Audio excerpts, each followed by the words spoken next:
So with that, going on to 6.5, and we're going to conduct an interview for the Sheriff-Coroner. As you know, the current sheriff has put in his submission to retire, and so with that, we need to fill his spot with somebody, and we're going to move forward with two people that have applied for it. First, we're going to start with Rob Howe.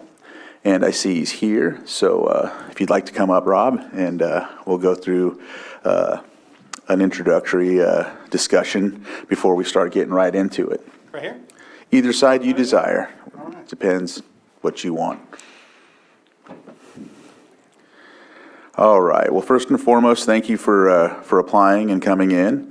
We're going to ask a series of questions, and from what I've gathered a consensus that we're gonna do it by district. So Moke will start off, Bruno will be second, I'll be third, Michael will be fourth, and then Jessica will be fifth. And so we'll go from there. So I'd note down which questions you're going to have, and we'll move forward.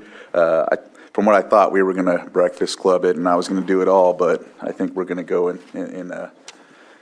in order there. So with that, Moke, did you? 1, 2, 3. Yeah, so just go by district 1, 2, 3, and then like that. So with that, going to go ahead and see if you're good with that and you're ready to go, or? Of course, well, however you decide. All right. So Supervisor Simon, if you'd like to start out, and we'll ask these series of questions. One thing I just want to note and highlight, if there's a question that we ask Rob here, we have to ask the same question, a follow-up question that is, with the next applicant as well. That way we're conducting this properly. So go ahead. Yes, so take a note of the question you ask if it's a follow-up, so that way we can ask the same question later. I was just making someone else was taking notes too, just in case we get going. All right, excellent. All right, go ahead, Supervisor Simon.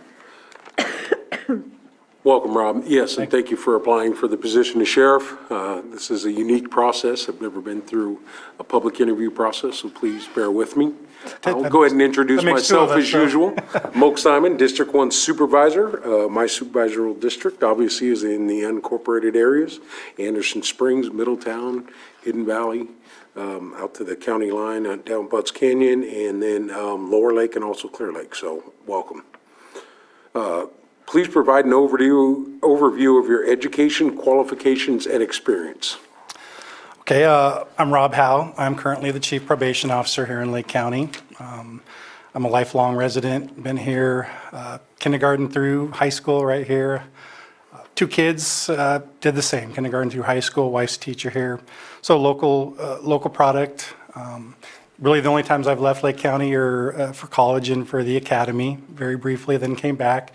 I attended as far as qualifications for this position, I attended the academy, post-basic academy in 1991. Returned immediately to Lake County. This is where I wanted to work at the time. Applied, and times were really different back then. We were actually fully staffed on patrol. There weren't any openings. So I got a call from then Lieutenant Jeffrey Markham, rest in peace, asking me, he said, I know you want to be a deputy, you're a good candidate, all that, but we don't have any openings. Would you be interested in taking a position in the jail? Again, I wanted to come back here, needed a job, so I took that position.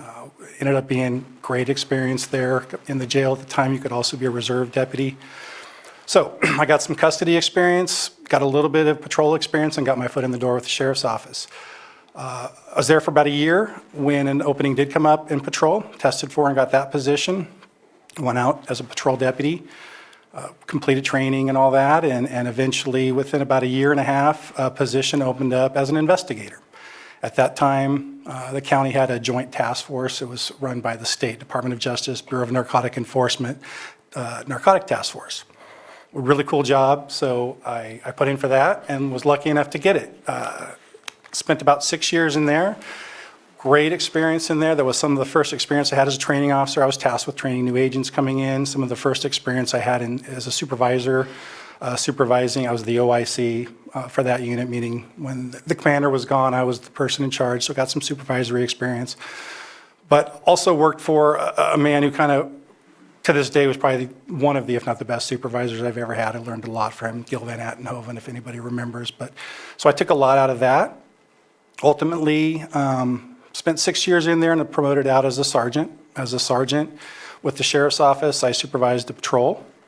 I supervised court services, the bailiffs, and I eventually was placed as a coordinator for our own task force. We called it the Community Recovery Task Force at the time, multi-jurisdictional task force, had Sheriff's Office, probation, animal care and control, and code enforcement, basically to work as a team and focusing on problem areas. We were primarily in the Oaks at the time. I think pretty similar to a program Sheriff Martin has going, the Roadmap Task Force. That was a really good experience as a sergeant, gave me my first experience supervising kind of other fields, gave me my first kind of coordination experience, and that was the first experience I had doing presentations before the board at the time, which was quite daunting, I have to say, as a young sergeant, but this is no less daunting 20 years later here, so I guess it's full circle. But so I had a great time in that task force. Position came open for lieutenant. I tested for that, and that was kind of the first full circle moment in my career, because the first place I got put as lieutenant was back to the jail. Ended up as a jail commander there, and again, great experience there. Wouldn't trade it. Really unique environment at the jail. It's kind of like its own city. You have your own public works and medical, as we've discussed earlier today, and food services and everything under one roof. So as a manager, that was a challenge, but a good challenge. I think I had a lot of success out there. Proud of those times. And again, probably the most I've learned as far as being a manager came right there. And a leader, of course. From that position, I promoted to captain. As a captain, I came back out of the jail and was in charge of both patrol and administration for the Sheriff's Office. As a captain, I was ultimately named Chief of Staff. Then Sheriff Rod Mitchell did not have the undersheriff position. He called his next of command Chief of Staff. I took that position, or was appointed that position, I should say. And again, that's really good management and leadership experience there, essentially overseeing every function of the Sheriff's Department at the time. I had that position until 2011 when I left the Sheriff's Department. I think most know the stories about leaving. That's kind of a whole different topic in of itself. I'm really not going to get into that unless someone wants to know or cares. I know Sheriff Martin back there has a very similar story. So unfortunately, and really against what I wanted, I left the Sheriff's Department in 2011. I think I had made an impression and had some success as a leader and a manager, and I had some people reach out to me. One of them was then County Counsel and now County Counsel Anita Grant. Another was then CEO Kelly Cox, who called me, and I was really, really happy to hear them try to keep me on as a county employee. And I told them, why I was leaving, all that, but they both recommended to me that I look into the chief probation officer job. It was open at the time. There had been some difficulties in keeping a position. I think they'd gone through 3 chiefs in only a couple of years. We're on an interim chief. At the time, it was Stephen Buchholz, who was doing a great job, but he was a retired chief who came back kind of reluctantly just to run it until they could find somebody.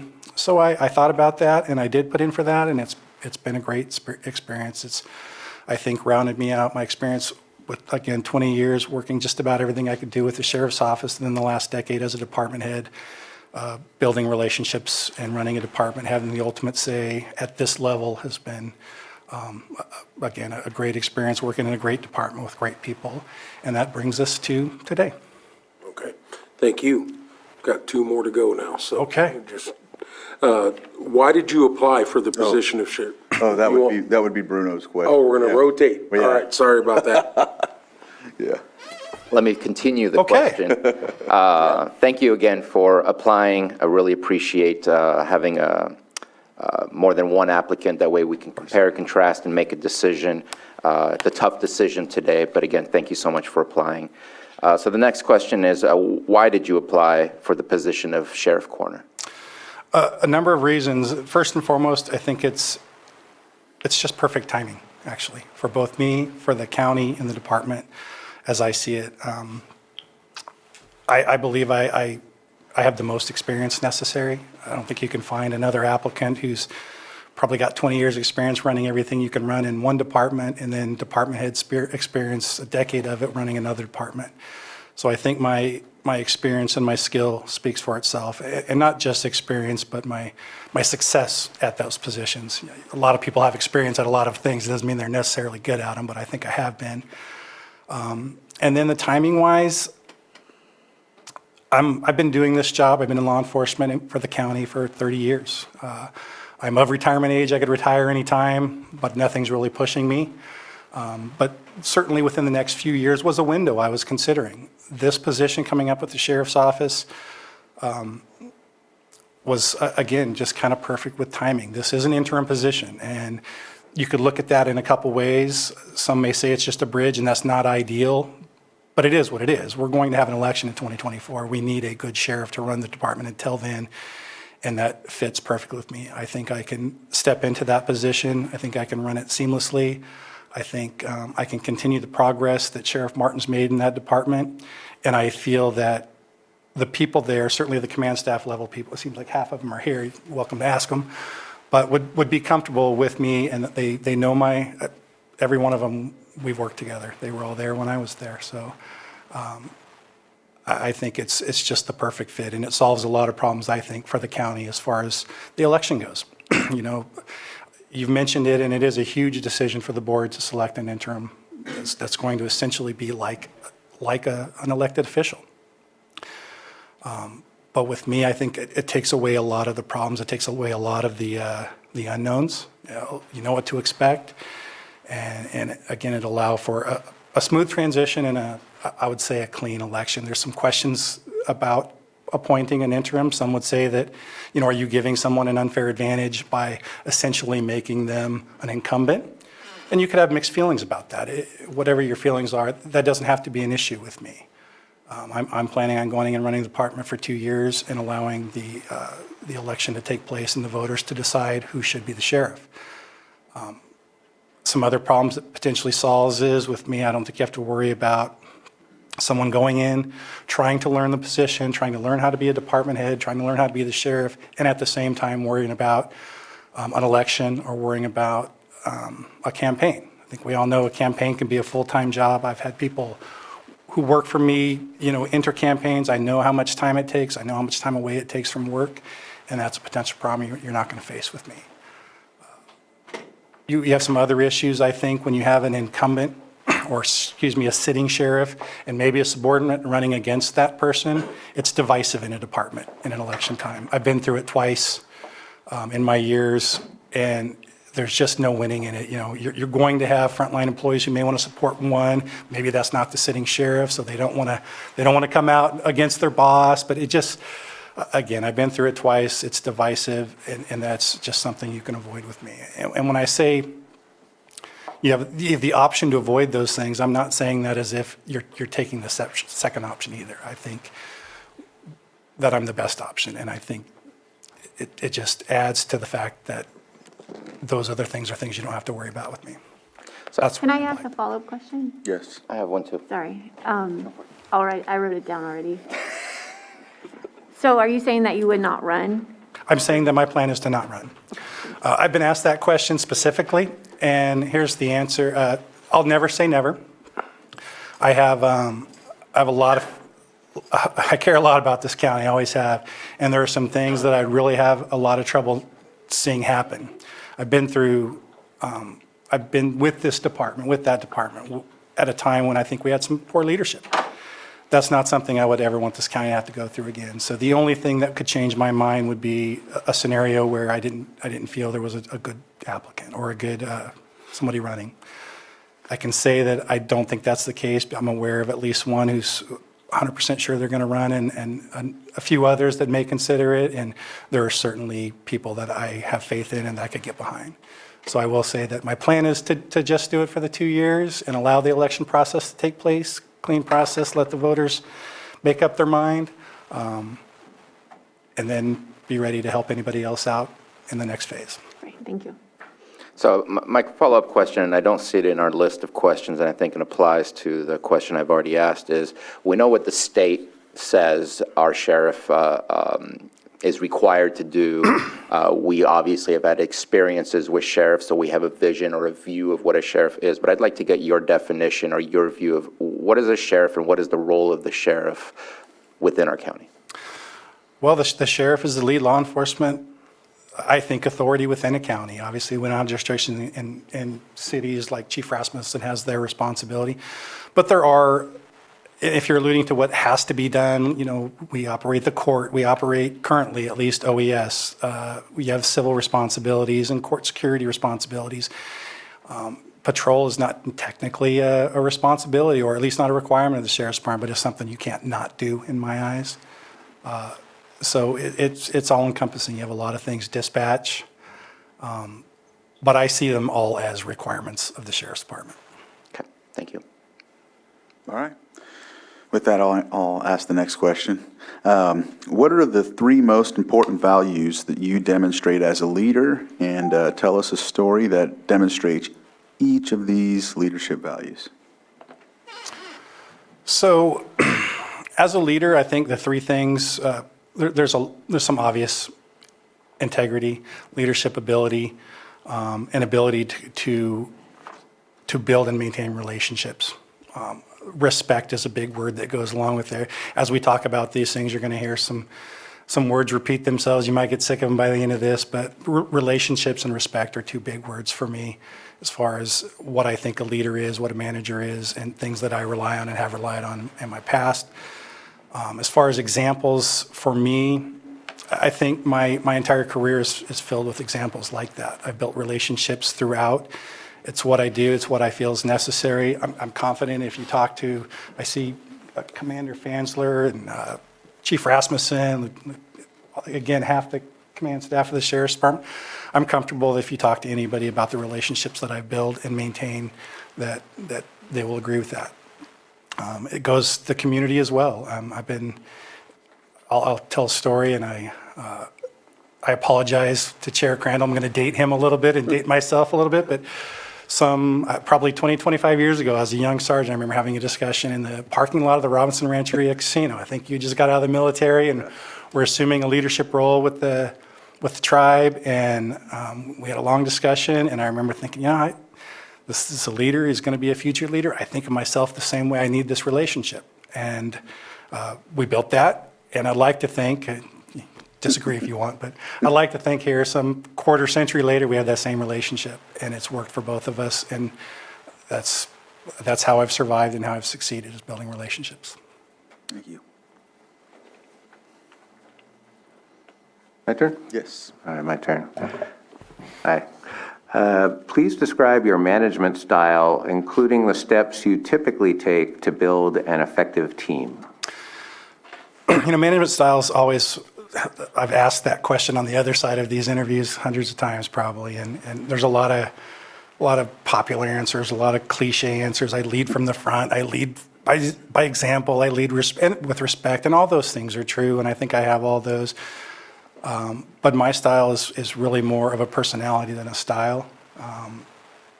And for me, the steps are simple, and I've kind of already gone over them. I mean, I have personality traits that I think have given me some success. I'd like to think I had some natural ability to start with, but again, I have 30 years to have improved upon those leadership type of skills. So my personality suits it. I'm even-keeled. I don't overly react on emotion. I can listen to people, read people.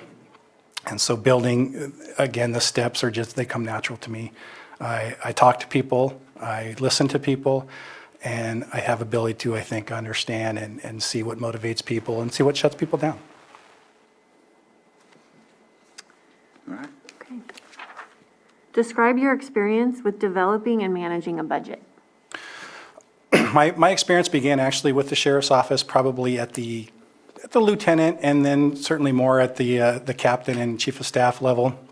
Collective are really team effort there. We would always get together as different units and go over what's needed, what's in the budget, changes that were necessary. So more of a team effort there.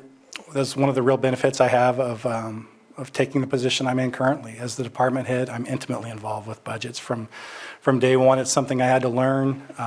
We didn't have a finance person, I remember, for the first year, so admin was nice enough to loan me someone. At the time, it was Jeff Ryan to help me out with a budget. So I became pretty intimately involved with budget from day one, and have had hands-on since then. I've reviewed the Sheriff's Department budget fairly recently, and certainly larger, bigger numbers, more units, but it's really the same, just at a different level, and it's something I'm already familiar with. I'm not going to lie, the basics of budgets is something I completely understand and I get, and we talk and we figure out what's needed. Sometimes hard decisions that have to be made, but then there's some complex account issues and stuff, and that's why I have Stephen Carter on speed dial. But I do have, again, I believe, probably more experience than with budgets than you're going to find any other candidate. Thank you. All right. Supervisor Simon? Describe your experience with grant writing and grant management. We have, in my current position, we rely heavily on state funds, but most of them are out of assembly bills or Senate bills. And I had some experience with some grants back in my SO days. I can't remember the name of the grant, but mostly just pursuing state funding. And that, for us, involves reporting and stat keeping. I do it every year for SB 678, AB 109, different assembly bills. There's state and grant funds that come with that. So my experience in that is with writing the proposals and basically tracking and completing audits and updates, including stats and reports on those revenue streams. Okay. All right. Supervisor Sabatier? So the next question, what experience do you have with addressing staff vacancies, recruitment, and retention? And are there any creative ideas that you have in mind to address this issue? Well, unfortunately, if you're a department head in Lake County, you have experience, right? We've had a little bit of success, I think, not a little bit, but quite a bit of success, I think, in probation. We're a law enforcement entity, and I think this board knows we're in some times that are kind of unprecedented, especially in law enforcement. It's not just law enforcement, but I think pretty hard hit. And it's not a local thing, it's not a state thing, it's a federal thing. Really no easy answers, but I do think I have some ideas. I have a kind of a multi-pronged approach to the staffing issue. I can tell you if appointed to this position, it's going to be my goal. My primary goals will be to improve the staffing situation at the sheriff's office. And I've been pretty good at achieving goals in the past, so I think I'll be okay. But I know that the sheriff's department has been very innovative. They're doing things that hasn't been done in the past. They're visiting academies. They have a presence online. They're doing a lot of good things. So my the first approach I'll have, and I think is probably the most important, is a smooth transition. You know, when you're talking about staffing and you're talking about a change of leadership, that can be a traumatic thing. You know, it can create stress. The wrong person going in and leading a department or leading without maybe some skill, you could lose people right away, and that's the first thing we can't have. We can't have, I'm here. I left that job for the same kind of thing. Someone coming in, I think, without skill, and a number of people did. So first and foremost, we can't have that, and I think I provide that. It's one of the pluses I think I give, is I think I can come in without that stress and with the comfort and the confidence level.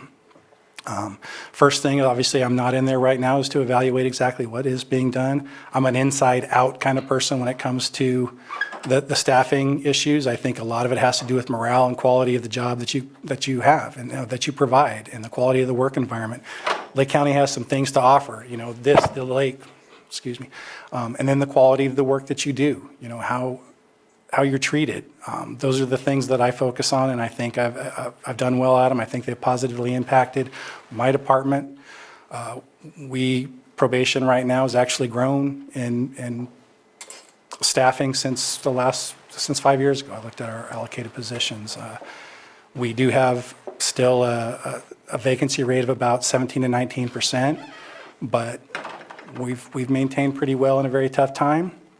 I think we've lost 2 people in the last year to outside employment. And that's pretty good for us. And both of those we lost to different professions. So they actually just left the profession.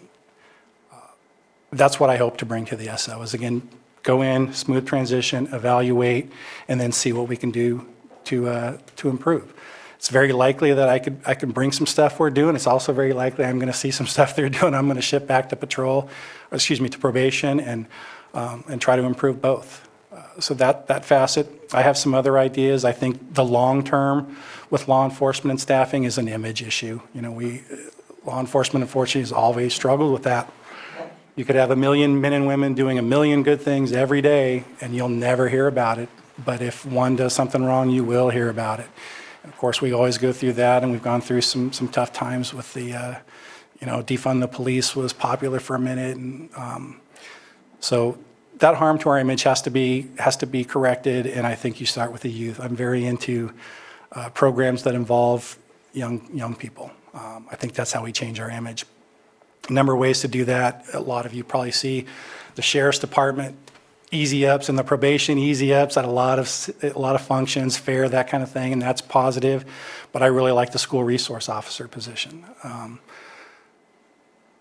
It's not really a common thing, I think, with probation, but we didn't have it when I was coming in, but we have 3 officers. We have school districts that are pursuing us. They want more, and as we could get the staffing available to do it, we would do that.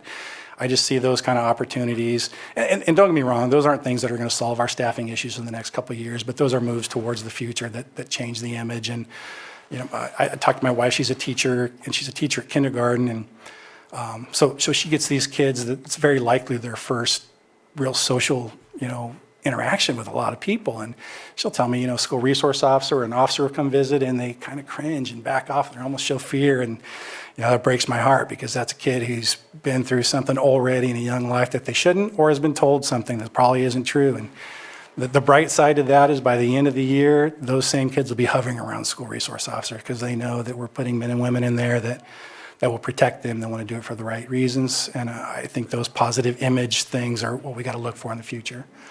One other thing, and I've said this to this board before, I'm an optimist in this area. I think we've gone through some hard times with image. I think that's a pendulum. I think COVID didn't help. It changed the work environment for everybody. But, this board has made some really, really positive moves with enhancements to salary and benefits, really creative with recruitment and retention, with the salary, or with the signing bonuses. Those are things that I didn't see in 30 years here. And I've said it before, I believe it. And I'm not just a blind optimist. I'm a pessimist, actually, at a lot of things. But with this, I'm confident those steps are going to bear fruit. And I think we will turn this around. So I do have a follow-up question, and hopefully we can have a brief response, because I don't want to take too much time on it. What efforts can you make or will you make to help diversify your staffing as you move forward into dealing with the vacancies? What efforts can be made? We are getting a more diverse population here in Lake County, and representation, at least to me, and I believe also to the board, is important to have. What efforts can be made? Funny, I think I have a pretty good advantage in that area too. I run a department. I have for a decade, and we're very diverse. We are currently more than 50% female. We're currently more than 50% of individuals that identify as a racial minority. So I think I've already achieved what you're looking for. And to be honest, there's nothing special I did. We welcome everybody. We treat everybody equally. We value our applicants from the start. We have a strong Hispanic community, and we have a strong Hispanic representation in my department. I think people talk. I think people understand. They have friends, and they know that our department is going to treat you right. And that's really all you have to do. And that's really all I'd have to do with the Sheriff's Department, I think.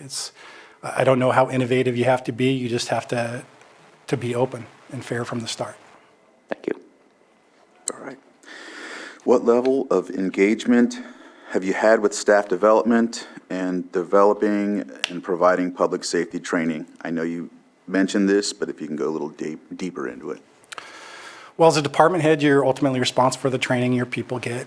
So And staff development's always been something we've been interested, Sheriff Martin's always been interested in as well. And we've talked about maybe developing some courses internally for county leadership and management.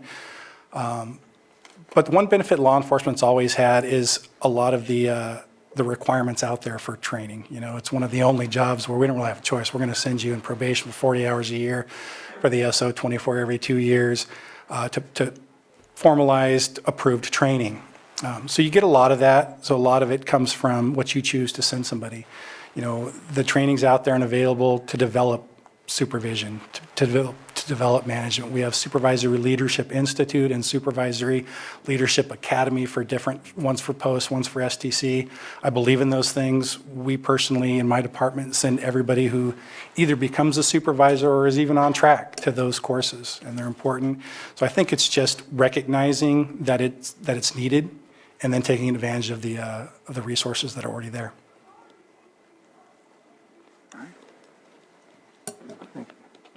Describe your experience with personnel issues such as underperforming staff and/or conflict between employees. And although you very graciously declined to discuss the situation with the prior sheriff, that was a conflict. And as one of the new kids on the block, I don't mind if you dive into that just a little bit, because there are people probably tuning in who may not have some history on that. So describe your experience with personnel issues, underperforming staff, and conflict between employees. Well, the previous sheriff thing, there is no quick dive into that. I'll just give you that right now. So I'll kind of move on to, again, I've been at the supervisory level and above for most of my 30-year career. So as soon as you're a sergeant, you technically start dealing with personnel issues. You know, you're in charge of the performance of your group, and that grows all the way to the ultimate decision as a department head, which is unfortunately sometimes termination. That can be about the most serious. And Skelly. My kind of brief answer is I've been involved intimately with every step of it. I've conducted internal affairs investigations. I can't tell you how many times with the Sheriff's Department, and then a few with probation. I've been the management level person who would do the notice of proposed on a disciplinary action. I've been the person who would do notice of final. I've given final, and I've sat on numerous Skelly hearings afterwards. So, again, intimately familiar with personnel actions, decisions, and conflicts.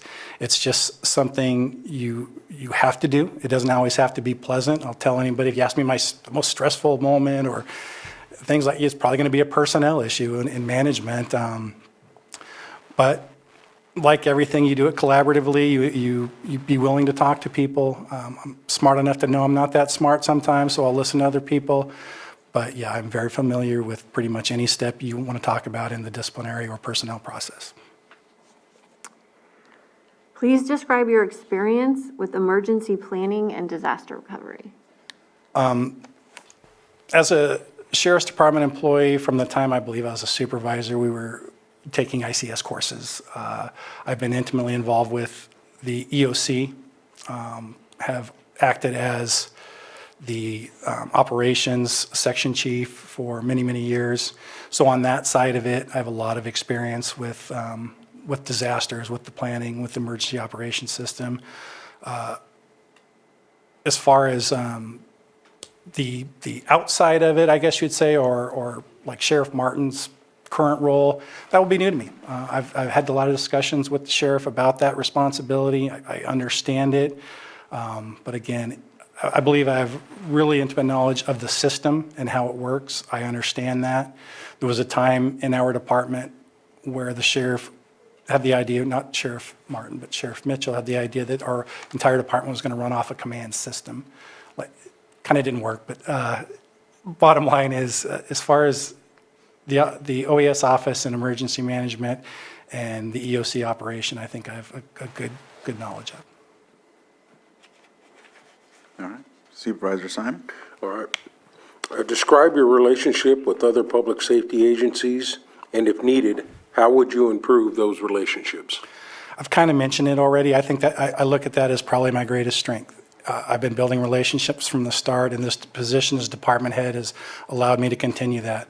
I would feel confident if you were to talk to Sheriff Martin, Chief Rasmussen, Commander Fansler, Pasco from Fish and Wild, anybody, about our relationships and the relationships that I've built. I'm confident that I could call any one of them right now, and if I needed mutual aid or help, they would give it to me, and the reason they would is because they already know they can call me and do the same thing, and I have. We do get requests for assistance, and I'd like to think everybody who's dealt with me knows that they'll get it, or they'll get whatever I can. As far as improving on it, I kind of mentioned it's something I've done from the start, so it's something I'll continue to do. My improvement on it will just be expanding it. All right, thank you. Supervisor Mtg. Next question. I know it's my question, but I think it's one of the most important ones. How would you engage the community? What creative strategies would you use to address neighborhood concerns, and what topics would you discuss? This is one area I think Sheriff Martin has kind of set the bar, and it's something that I'm not going to lie, it's going to be a challenge for me to meet, to do what he does. I'm not a Eutice selfie guy, and he is. I'm sorry, I don't mean that as we're different in that way. But one thing Sheriff Martin has taught me is the importance of it, and the importance of community engagement, and the importance of being there. So my plan there is to just continue what's already happening and hopefully grow myself as I do it, and continue to improve upon it. It's going to be hard to do. It's really not my personality. It's likely to look different for me. There might be other people on camera, but again, I've learned a lot, and my plan is to continue that outreach and have that community involvement and keep those lines of communication flowing. Thank you. All right. What familiarity do you have with any new state/federal legislation proposed to begin next year, and please describe?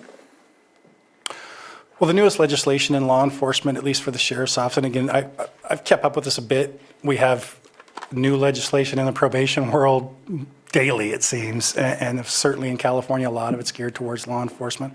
I've had a lot of valuable meetings with Sheriff Martin about current legislation or new legislation, and most of it, to me, seems to be geared towards use of force and transparency, those kind of issues.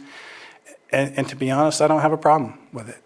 My feeling with law enforcement is that 99% of the things we do are good things, and the more people get to see those things, the better. I don't want just the bad stuff out there. So when you're talking about, I think it's SB 2, reporting certain things to post, to be overseen by a state agency, it doesn't bother me in the least. You're talking about having to post use of force issues, any use of force with a firearm, a great bodily issue in the 30-day posting. Again, Sheriff Martin has a really good platform to post that. Doesn't bother me in the least. I mean, we deal with difficult things in California. A lot of them, I'm going to say I don't agree with. We've had propositions in the past, about them, 4757, that may reduce what is a crime. And bottom line in law enforcement is it's law enforcement. So you enforce the law. We don't always have to agree with legislation. Don't always have to agree with changes, but it is our job to act on them and enforce them. So yeah, most of the new stuff I see, you have the increase of age to 21 to recruits. I don't see a problem with that. In all my years, I only remember one person ever hired as a cop under 21. That person's now the Placer County Sheriff, by the way. But it was fun back in the day because we could joke with him about not being able to do bar checks. He's under 21.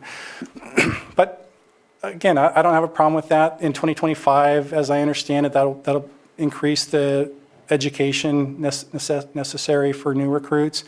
There could be, there's a side of that you could look at. We're struggling so much now that if you increase those minimum requirements, you could struggle a little bit. But I have a kid who wants to be a cop, and I'm making him get his education first, so I'd be a hypocrite if I didn't say those things were a good idea. So I guess the maybe not so short answer, but the answer is I don't have a problem with any legislation that I see. It's just part of the job. Things change every day. Thank you. If appointed, what do you plan to achieve at 6 months and 1 year? As I said, my primary goal to go in, more of a longer term, but is to improve the staffing level of the department and see what I can do about that. As far as short-term goals, the first goal, I've kind of mentioned that, and I think it's the most important, is transition. I don't think we can afford a bad transition, So to get in within 6 months, I've been out of the department for a few years, so I'm very confident in the management, leadership, all that, the department head stuff, I don't worry about. But things change. There'll be a lot of things to learn. So my initial goal is to go in and that would probably be the 6-month goal, is to have met with every command staff level. That will lead to meetings with supervisory level and maybe frontline as needed. But that's the first thing, is to learn the department. Confident in everything else, but there's a lot of new people there. It's funny, the command staff, I know all of them, but half the new young deputies they'll be new to me. So 6 months learning everything. By a year, I'd like to have made some significant improvement in staffing. All right. What do you think your greatest challenge in assuming the Sheriff-Coroner role will be? Well, we've mentioned it. It's going to be a broken record, but it is staffing.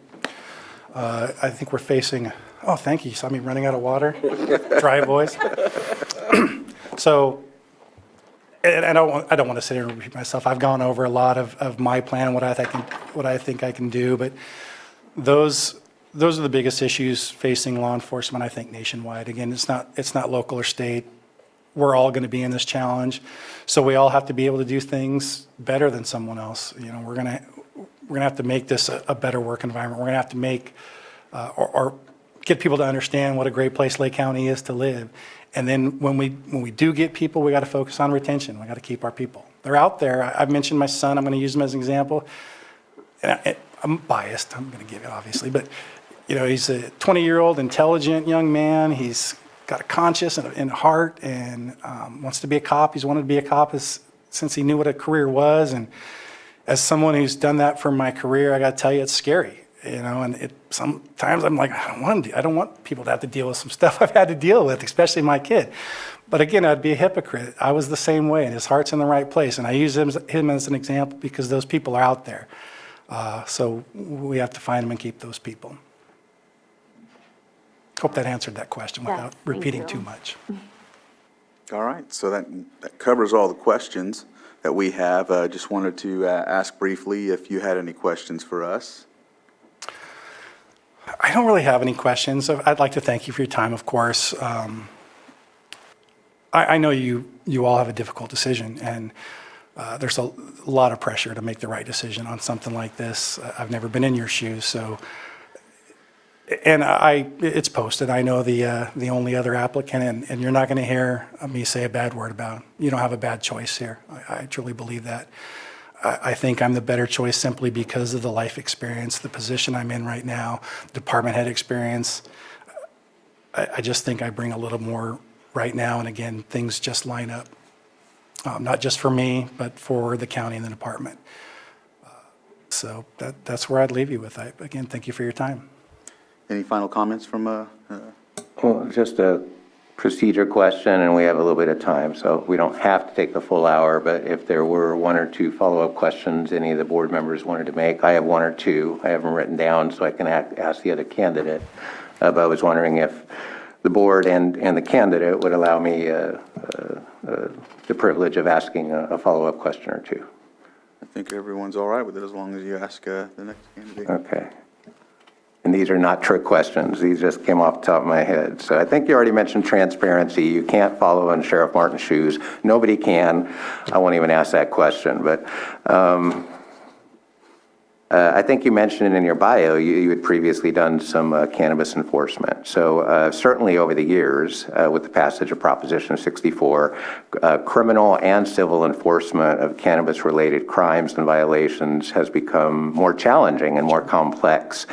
State and county laws can be confusing for the public to understand. Compliance and enforcement work can be short-circuited by short staffing and lack of coordination between agencies. What is your understanding of the current state of cannabis enforcement by the Sheriff's Department, and what changes, if any, are needed to build confidence in the county's overall compliance and enforcement strategies? I think you kind of mentioned what is key there when you talk about the laws can be confusing and that kind of thing. To me, the big component that I see in the future is most important is education. This is an area, and again, Sheriff Martin and I have had discussions. I think he has a good process and a good theory about this. The focus should be on grows that do other harm. You know, big organized crime grows that involve environmental crimes, water diversion, they hurt our forests, human trafficking, things like that have to be the focus. The voters have spoken, and that is another one of those examples of we're law enforcement. You don't always have to agree. We just got to know what the law is, and we enforce that. And there's obviously things like discretion and resource, just how many resources you have.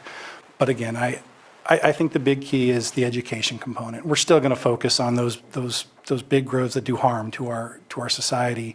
But all in all, the rest is there's been a big shift. We're not going to be out chasing you for 7 plants because you're only supposed to have 6 or something.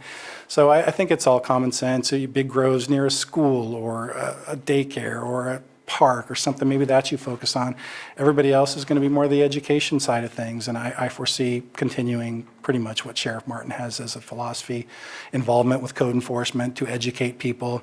There was a time when if you had a pretty large grow, hey, you go make an arrest, cut it down. Those times are over. And now you go and you ensure that someone is trying to be legal, and if they're not, then you help them and you educate them and try to get them on the right process. So I think you kind of mentioned yourself, that education component is the most important thing going forward.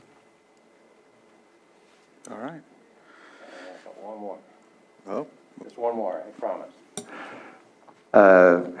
Fairly recently, this board approved the Sheriff Department's use of automated license plate readers to help track suspect vehicles as they move about the county. I know City of Lakeport did. In my hometown of Fresno, gun discharges are detected with automated shot spotter systems. Facial recognition technology is widespread and growing rapidly, both on public and private computer systems. For law enforcement, technology offers important new tools for detecting and solving crimes, but it also raises privacy concerns for individuals and social concerns about creating and funding basically kind of a surveillance state. As sheriff, how would you balance the privacy concerns of county residents with the increasing use of technology to identify and track people and suspects? Yeah, I think that's always been a little concern in society. You've always had the kind of big brother fear, but you're right. The technology is something that cannot be ignored. It solves crimes, helps people. I'll go back to transparency on this. I mean, if you're using technology and why you're using it for, if you're willing to share and explain and be open about it, that's really all you can do. I guess that's an education issue too. You have to be willing to be open and educate the public, but let them know. and so with that, Just want to make one final comment. Thank you very much for opening up and discussing this publicly.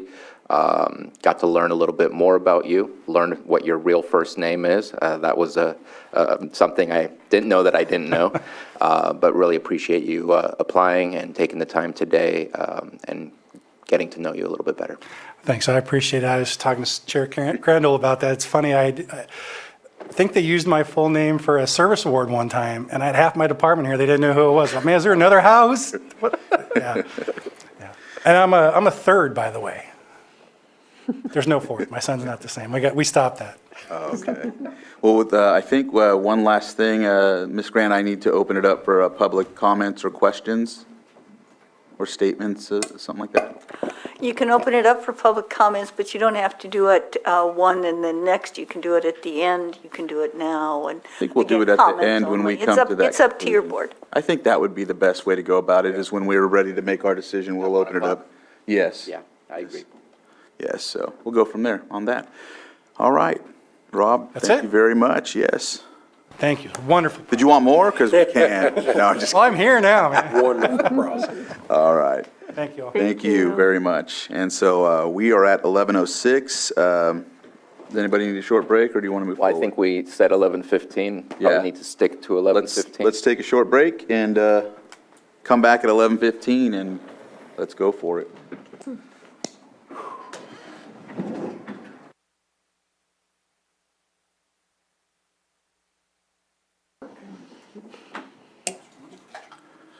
All right, welcome back from the break, and as stated before, we're going to move on to the next interview, and this 11 o'clock item is the Sheriff-Coroner interview with Lucas J. Bingham, Lieutenant.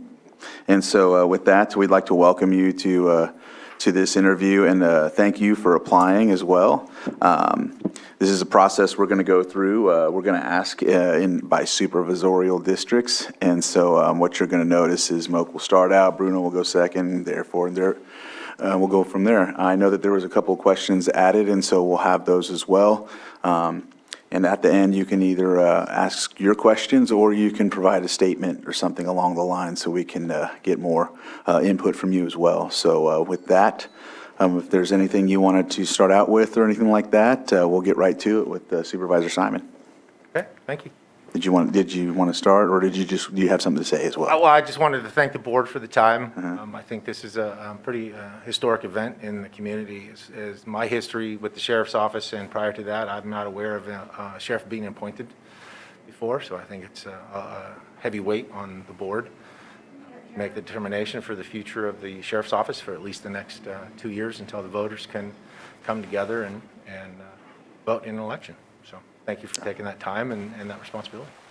All right. And Lieutenant, if it's possible to get closer to the microphone, just to make sure that everyone in the audience and on Zoom can hear. Is that better? Yeah, there we go. And thanks for making us more nervous. All right, so we'll go ahead and start then. Supervisor Simon, whenever you're ready. All right. Welcome, Lucas. And Welcome. once again, thank you for applying for the position. I'm going to go right into it. I'll do it just as I did with the previous applicant. My name is Moak Simon, District 1 Supervisor. My district is in the unincorporated areas. It runs from Anderson Springs, Middletown, Lower Lake, Clear Lake, and all the way out to the county lines down Butts Canyon. So welcome. Please provide an overview of your education, qualifications, and experience. Okay. As Supervisor Simon and Supervisor Peiska know, I grew up in Lake County. I graduated from Middletown High School. When I graduated from high school, while I was in high school, I volunteered along with my parents with the Sheriff's Office Search and Rescue and Sheriff's Office Posse. When I graduated high school, I had a choice to either go to college or join the Air Force and serve my country. I chose to join the Air Force. After serving the Air Force, I came back and attended the Napa Valley College Police Academy. And after graduating the police academy, I was fortunate enough to be hired by the Sheriff's Office.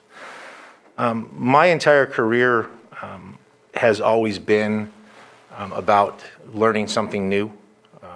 I feel that if you stop learning what you don't know today for tomorrow, you become stagnant. And I've always, it's kind of a joke around the office, but I say all the time that I'll take any training that's available to me, even if it's underwater basket weaving. If it's available, I'm going to take it because you can always learn something. There's always something that I don't know today that I'm going to learn for tomorrow. And so I've always had that mentality. Since I've been with the Sheriff's Office, I've had over 2,400 hours of post-certified training, and that doesn't include non-post-certified training. Within the Sheriff's Office, I actually obtained my California hazardous material specialist certification for a while in the Sheriff's Office as part of the county hazardous materials team. I've achieved every certificate that Post offers. I recently completed the California Post Executive Development course, which is the last certification course within the Post system. And that's generally reserved for police chiefs and seconds in commands. And I was able to secure a slot in that for a lieutenant position and attend that course. I completed that course approximately 2 weeks ago. It was a phenomenal course. In that time, I was given the opportunity to also attend coroner's investigator training through Post, and I've obtained my Post Basic, Intermediate, and Advanced Coroner's Investigative certification. I'm also been selected for and have a slot for the 2024 FBI National Academy, which is a 10-week leadership course held at Quantico, Virginia. It's a highly competitive course. I've been trying for the last 3 years to get selected for that academy, and I was actually selected. I got notice in October that I was selected for 2024. On top of that, recently, within about 2 years, I decided to go back and obtain my bachelor's degree. It has always been a goal of mine, but, you know, work, kids, family, money, it becomes sometimes hard when you get into life. But now that my kids are older, my son's 16, my daughter's 14, they're starting to kind of live their lives. And I have more time on my hands, so I decided to go get my bachelor's degree. It's always something I've wanted to obtain. I started at Mendocino College about 2 years ago. And recently in August, I transferred to California Coastal University to finish my degree with California Coastal University.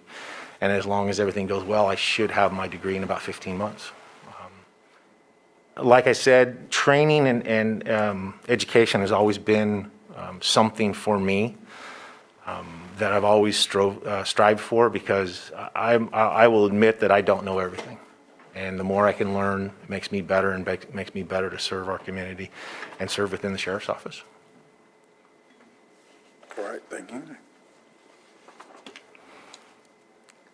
I'll take the second question. Thank you very much for applying. Thank you. I'll also state what I've stated before in the previous applicant. I appreciate the fact that we have more than one applicant in front of us today, so we can compare and contrast and make the best decision for our communities.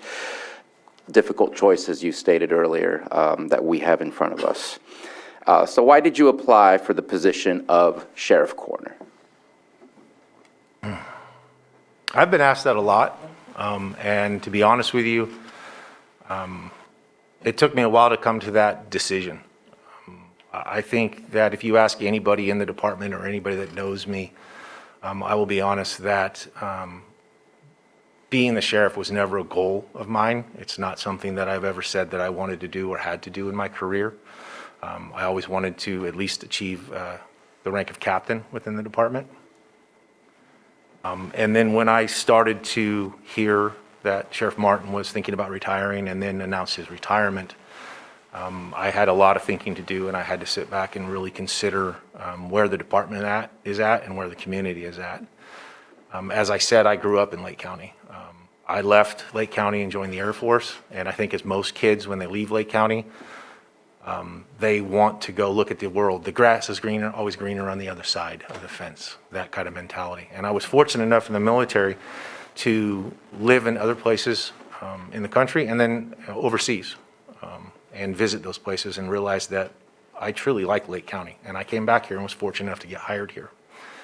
I'm invested in the community. I'm invested in the community succeeding and continue to improve in the future. And after 24 years in the Sheriff's Office, I'm invested in the Sheriff's Office. I want the Sheriff's Office to succeed. I want it to improve and grow in the future.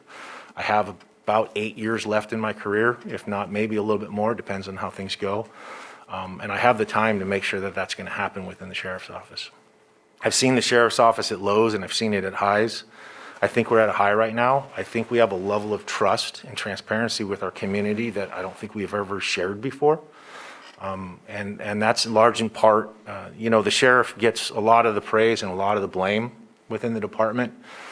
But I think that's large in part because of the culture that's been instilled in the Sheriff's Office and the day-to-day operations of our staff, the deputies, the deputy corrections, and our professional staff. They go out there every day and they do the job, they do the right thing, and they try to make a difference in our community. And I think that's given us a level of trust and transparency and commitment to our community that we were lacking, as a lot of you know, in the early 2010 to 14 era. We struggled. We've gotten through that, and we're a better place today. And I want to see that continue. I truly have a desire to see that continue and improve into the future. And I don't want to leave this career and look back and see that things have deteriorated or gotten worse with our department and the service that we provide to the community. I don't want to see that happen. And I don't want to look back and think that, well, what if I did, or what if I could, or I should have done this, I could have made a difference. And you know, as I said, I think the board has a very difficult decision, and don't take what I'm saying to mean that I'm not going to continue serving the community and doing the best I can for the sheriff's office and the community. I will, in whatever capacity I can serve in the sheriff's office.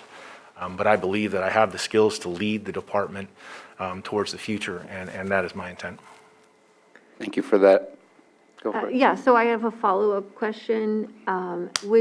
Is it your intention to run for the sheriff's office at the next election? It is. It is my intention to seek the office of the sheriff in the 2024 election. Yes. Okay, thank you. So I have another follow-up question. We have state law that kind of defines the sheriff, the mandates, and so on. We've also had experiences with sheriffs, so we have an idea of what the role is. What is your view of what the role or what a sheriff is meant to be for a community?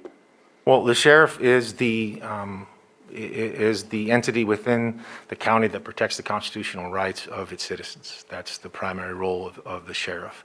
It's to serve the community, to ensure that their rights are preserved, that we are public safety, and it's to basically follow the law. The sheriff should be nonpartisan.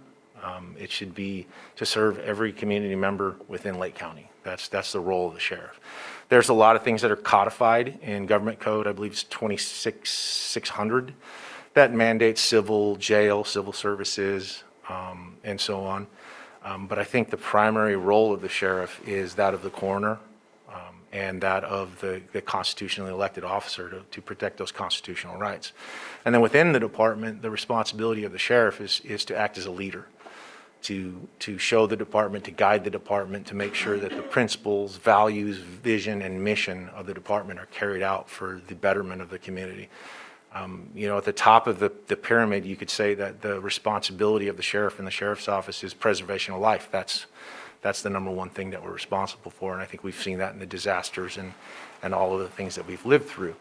But next to that is our responsibility is to the community, to serve the community, to resolve problems and solve problems before they become larger problems. But simply put, to do what we can to make the lives of our community members better. Thank you. Thank you. All right, it's my question. I'd like to just note that that's a very military thing to say, underwater basket weaving. We're taught that at ACAP when we get out, so Yes. I've heard that said before. Yes. So you mentioned leadership, and so my question is about that. What are the 3 most important values you demonstrate as a leader? And tell us a story that demonstrates each of these leadership values. I've tried my entire career starting in the military to be a student of leadership. And honestly, I think my idea of leadership has changed as I've gone up the ranks. Within the sheriff's office, I've been an FTO. I've been a part of the sheriff's office SWAT team for 22 years now. I worked up from a team member to a team leader as a detective to the team sergeant to I am now the team commander, and I run the entire crisis response unit for the sheriff's office. I've had different roles within that in leadership. I promoted to sergeant and had a supervised a patrol shift. I've supervised a narcotics unit, and then now as a lieutenant, I supervise not only the crisis response unit, but our PIO, our community engagement unit, and then our volunteer program. And so there's a lot of, kind of moving parts there.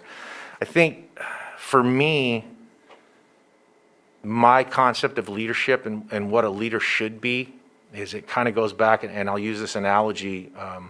A leader should be able to come in and give directions and be able to walk away and know that that mission is going to be carried out. And go to the military, a cargo plane, a cargo captain's going to come in and he's going to give the mission that we're flying from point A to point B today. And he knows that his crew is trained, experienced, they have the tools and the authority to carry out that mission. So he doesn't have to worry about that, or they don't have to worry about that. They simply get in the aircraft and they fly it somewhere else. For me, guiding directing and mentoring is probably the three most important things, especially in law enforcement, as far as leadership goes. At times in law enforcement, during emergencies and critical incidents like CRU callouts, sometimes you have to be directive. You don't have time to guide or mentor. You have to give direction. You have to give orders. And if you've properly trained your subordinates and you've given them the tools and the authority to carry out that mission, the job's going to get done. In other instances, a leader needs to be more guiding. You need to give direction, clear details and timelines, and then step back and allow your people to work through the problem and resolve the problem. Because by doing that, you're involving everybody in the process, but you're allowing them to grow and resolve that problem within the department or within whatever issue you're dealing with. And then I think mentoring is extremely important in leadership. You have to bring up your people that are behind you, that are underneath you, and that's kind of a leadership development and also a mentoring kind of development where you're providing them with those tools, you're making sure they get to the right trainings, you're making sure that they understand their authority and where their authority lies and where it ends within the department. To give examples, I gave several examples with the crisis response unit as far as a directive leader goes. I've had several incidents, including most recently we had a hostage situation in Clear Lake where we assisted the Clear Lake Police Department on a mutual aid event where a father took his son hostage for a while. We were on that for just under 30 hours, rotated out several teams. And then when it came down to the critical moments, I gave a direct order to my team members to remove the child from the house. An opportunity presented itself, and we were able to extract that young man from the residence and get him away from his father, and then safely take his father into custody. So that would be on the directive side of things in my leadership idea. Thank you. Guiding is I'm sorry. Oh, no, continue, please. On the guiding side of things, I also, like I said, I oversee the PIO and Community Engagement Officer for the Sheriff's Office, which we just recently hired. We recognized a need for that, and myself and Lieutenant Paulich worked together to create that position to alleviate one of our deputies and get them back on the street. And with her, some of the projects I give her are kind of a guiding stance with her, is that I provide her with the information, I provide her with the end goal, the reason. I think it's very important to provide people with a reason as to why they're doing what they're doing. Without a reason, people struggle sometimes with the project or the process if they don't understand the reason and the eventual outcome of what we're looking for. Provide that information and then just occasionally check in, make sure that they have the tools, what they need, the equipment to make it happen, and then when the deadline comes, we're there. On the mentoring side, I actually have a sergeant who I know wants to be a lieutenant someday, and I've worked with them. I've had several meetings with them and sat down and talked with them about the development that they need to get to this level and the understanding of the difference between a first-line supervisor and a management. It's different. As you know, I think most of you guys know, first-line supervisors, sergeants on down, they're out there, they're the boots on the grounds, they're talking to people, they're making that contact. When you get into management, it's a whole different thing. You're driving the ship, you're making sure that the mission is being accomplished, you're making sure that the community is being served appropriately and respectfully and professionally. So it's kind of a change in your thought process and what you have to do when you get into management. And so I'm mentoring him and trying and helping him get to the point where he needs to be, providing him with information on classes that I think he needs to take. And even to the point where identifying some of his faults. Sometimes people don't want to hear that, but if you're a good leader, you tell people what they need to hear, whether they want to hear it or not. You tell them what they need to hear. And they may not like it, but hopefully they respect it and hopefully they take it and they run with it. I think one of the things that I value in myself as a leader, and I could talk about failures all day long, but I think one of the things that I value in myself as a leader is that, and I said it earlier before we went back into session, is I want information, I want discussion, I want argument, respectfully of course, and I want people to challenge my opinions and my ideas. I know that I don't know everything. But there is somebody in the department of 120-plus employees that has the knowledge. And if I don't ask for it, and if I don't allow it to happen, then I'm not going to get that knowledge. And so that's kind of my leadership philosophy that I've tried to carry out through my career. Thank you. Thank you. I'll just show you, we're there. I want your full and complete answers, but I also want you to catch your breath and get some water in there. Please describe your management style, including the steps you typically take to build an effective team. I think leadership and management is pretty much the same thing. Leadership is setting the goals, the examples, all the things that I talked about. Management, on the other hand, is making sure that things are getting done. We're managing that project, we're managing the budget, we're managing our workflow, we're making sure that everything is on time and on pace. And then that includes collaborating with whoever we need to collaborate with to accomplish the end results. Currently, as an example, I'm working with IT to replace the servers for the Sheriff's Office body-worn camera system. And there's kind of a lot of moving parts there. I'm working with our financial director, I'm working with IT, and then I'm working with our sergeant who is part of the department who oversees our body-worn camera system to kind of get all of the moving parts together so that we can accomplish this project and replace our aging server system for our body-worn cameras. I think the biggest thing, again, is the collaboration and making sure that you're communicating with everybody and everybody is communicating with each other so we all know what page we're on.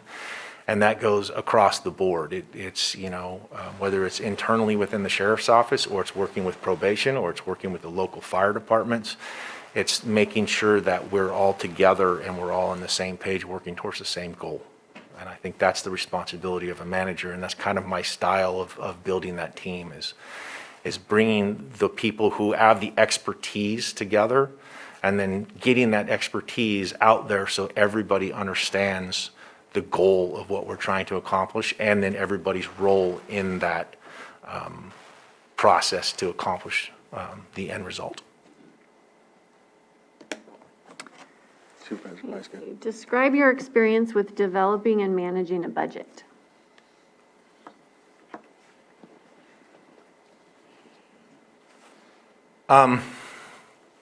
So within the sheriff's office, when I was a detective, I took over the sheriff's office range program, and that was my first kind of work with the budget. I was responsible for ordering the equipment and the training materials that are needed for our internal training within the department.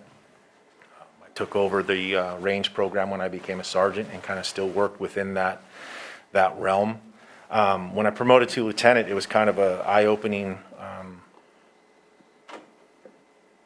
information for me. I didn't realize how complicated the budget was, how large it was. I mean, the sheriff's office budget is quite large. I think it's probably the largest in the county. I think it's a little over $37 million. We have 22 different budget codes within it. It's fairly large.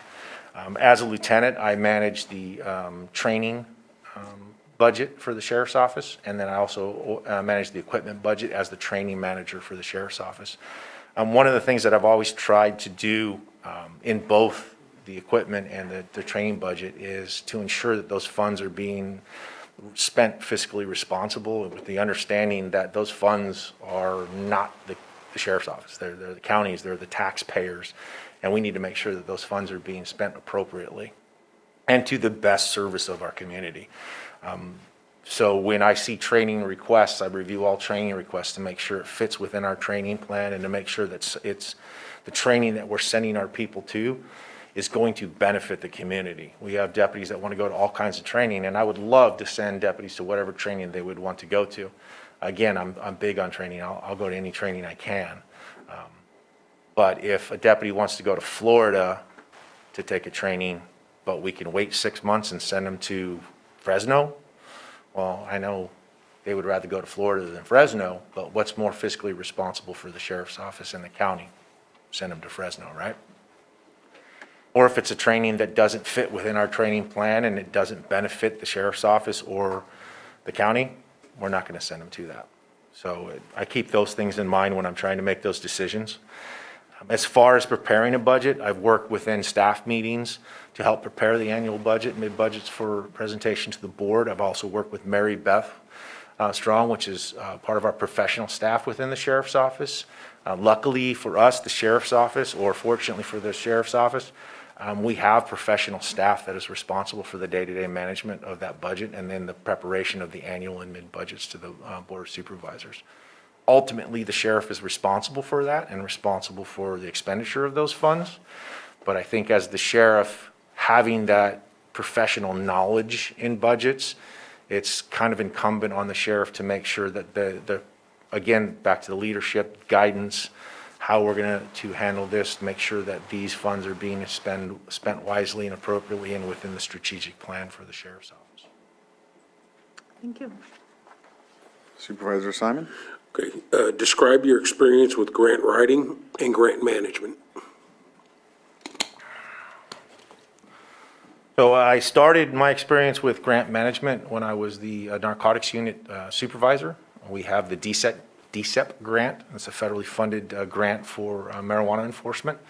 I was supervisor of the DSEP coordinator for the sheriff's office, so that's kind of where I started with my grant management, working with the feds, working with our financial staff and with the county to manage that and make sure that we're spending that appropriately and completely. I've had a little experience with our off-highway vehicle enforcement grant. Generally, not so much managing it, but helping prepare the final grant paperwork to be submitted at the end of every fiscal year as part of that off-highway vehicle enforcement team. And then as a lieutenant, I've written 2 grants, one of which was accepted by the state of California. One was recently rejected, and it's the Gun Violence Reduction Program grant.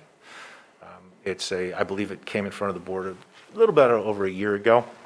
I wrote that grant for the sheriff's office, and that grant funds a detective position at 75% funding plus some other equipment for a 2-year period to focus on the enforcement of armed and prohibited persons within Lake County and removing those firearms from those people.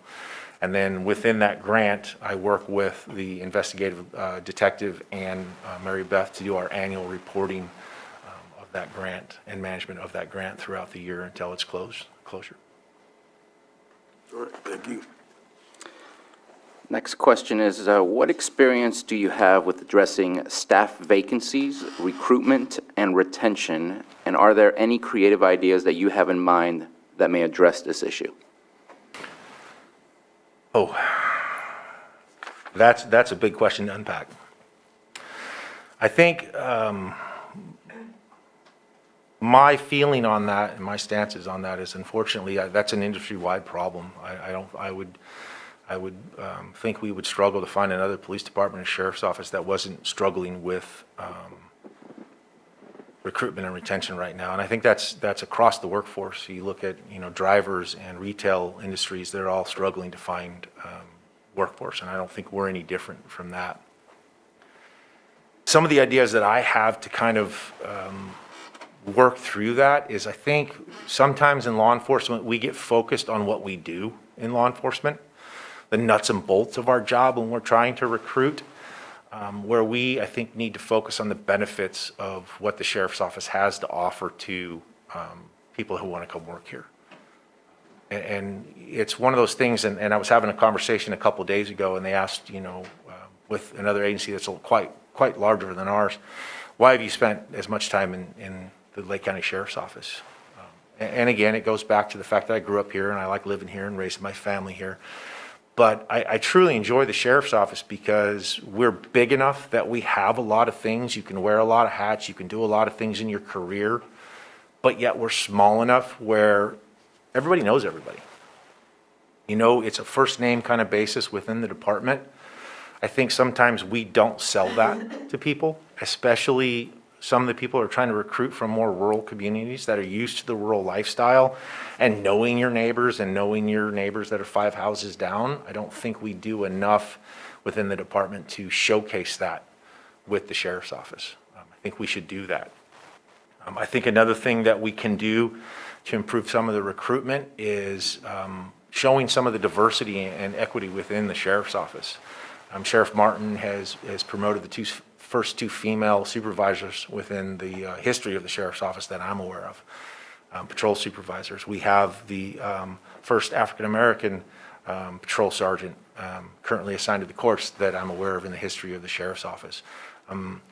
People want to work places where they can see themselves working. And I think showcasing that and showing that this is a place where you can work and you're going to have an equal opportunity to succeed as anybody else here. You're going to have that opportunity. We're going to get you that mentoring. We're going to get you that training. We're going to provide you with the skills that you need to succeed in your career. I think we can do a better job of showing that to our recruits and during the recruitment. I think people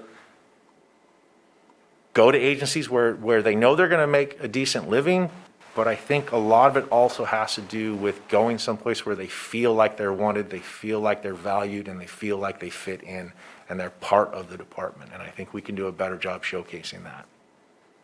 And so I did have a follow-up question, but you somewhat already answered it, but I just want to make sure to ask it in case you wanted to elaborate a little bit more, is what would be some of the ideas to help increase the diversity within the department as we see our communities diversify and change in what is within our community? Well, I think we've taken some steps. The board has definitely helped us in that. We did it. We had a need for female correctional officers, and we did an all-female only recruitment for the sheriff's office. We've increased the hiring bonus for the recruitment of female officers within the sheriff's office for the correctional division, and I think those are all great things. But as I said, I think we need to do a better job of promoting that diversity within our department and showing that this is a place you can work.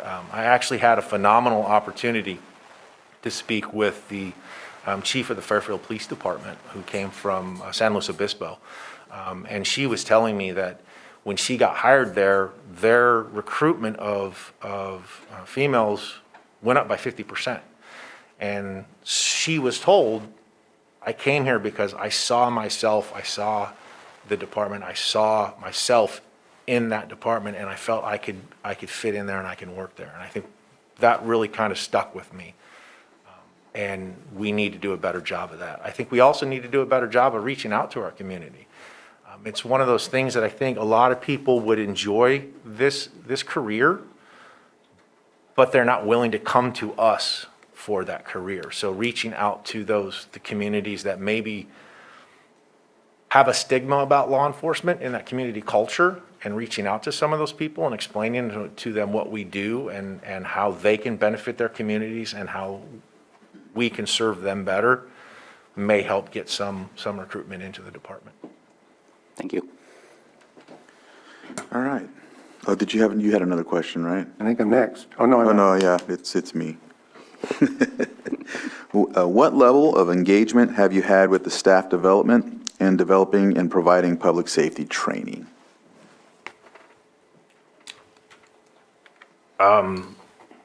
Within the sheriff's office, I make sure I have that right.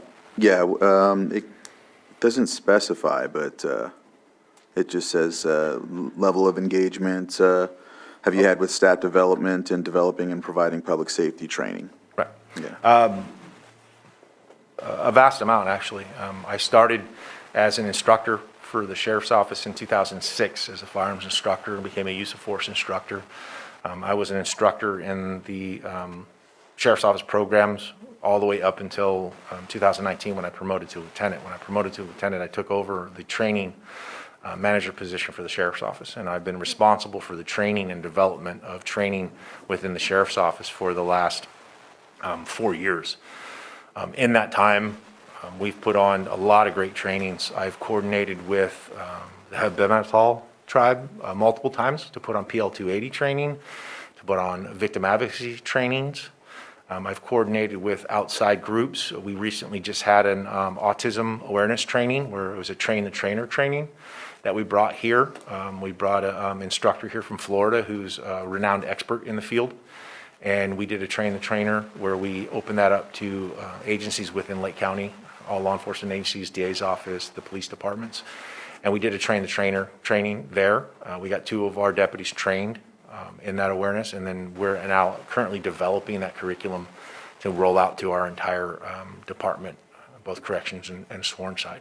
And we've brought in 21st century policing training, principles of policing training. We've worked with Lake County Office of Education to host those trainings at their facilities here in Lakeport.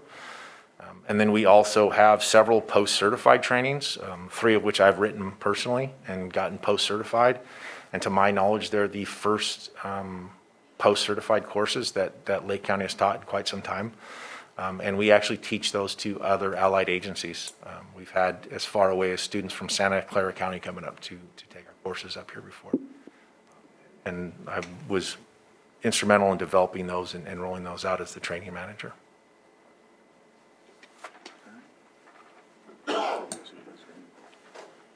You didn't bring the trainer from Fresno? Come on now.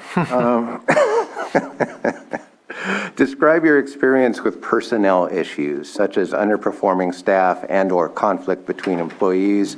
I do note in your prior comments, you talked about a period between 2010 and 2014. That was not all that, and I'm sure there have been other periods. So experience with personnel issues and conflict between employees.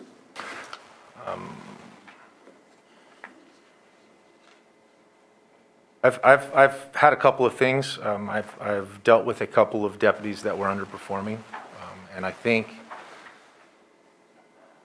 it's kind of a double-edged sword when you look at that, because I always like to take a broad picture of an employee who's not performing, rather than just immediately saying that it's their responsibility, it's their fault for not performing correctly. I've always, in the 2 instances that I can remember, I've always taken a step back and tried to look at it prospectively and question whether we've provided them the training and the tools to properly function or perform their duties to a meet standards level. In one instance, I felt we didn't, so I worked with that deputy, did a little bit of mentoring, made sure that they were on the same page, and it resolved the problem. It corrected the problem and brought them up to speed. The other deputy, it was more of a deputy personality issue, and then that's where it basically came down to a progressive discipline situation.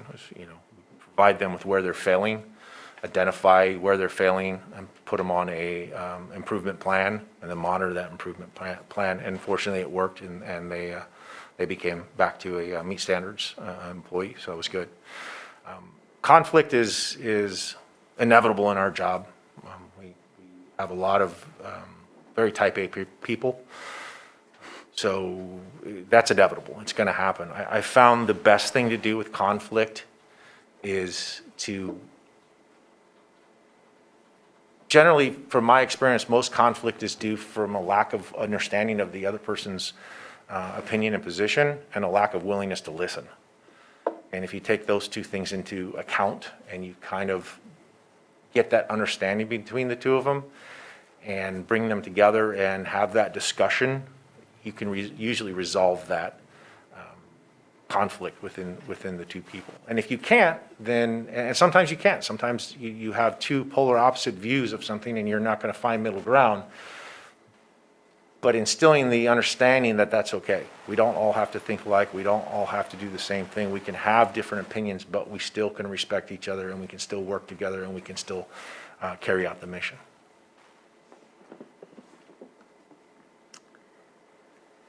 Please describe your experience with emergency planning and disaster recovery.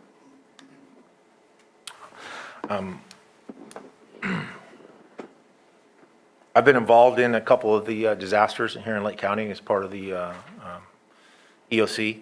Generally, I'm a field operations commander in the field, running all of the mutual aid support agencies that are coming in for law enforcement services out of the Sheriff's Office command post there.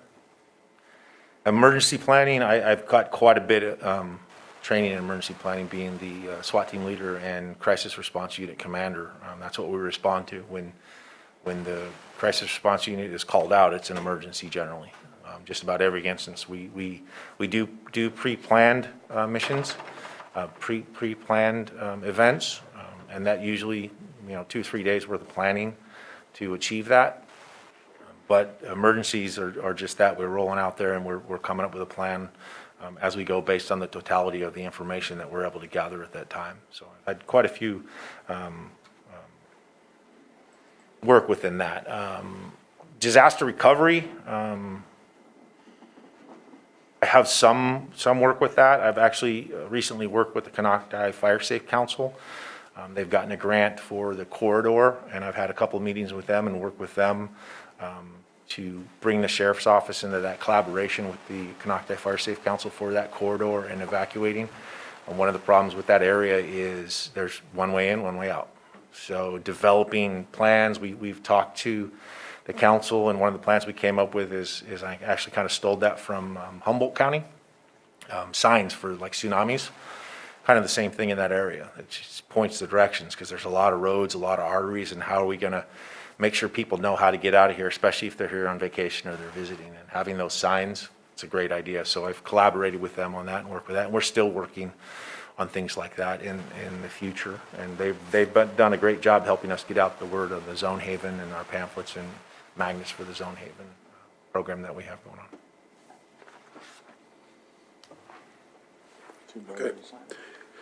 Describe your relationship with other public safety agencies, and if needed, how would you improve those relationships?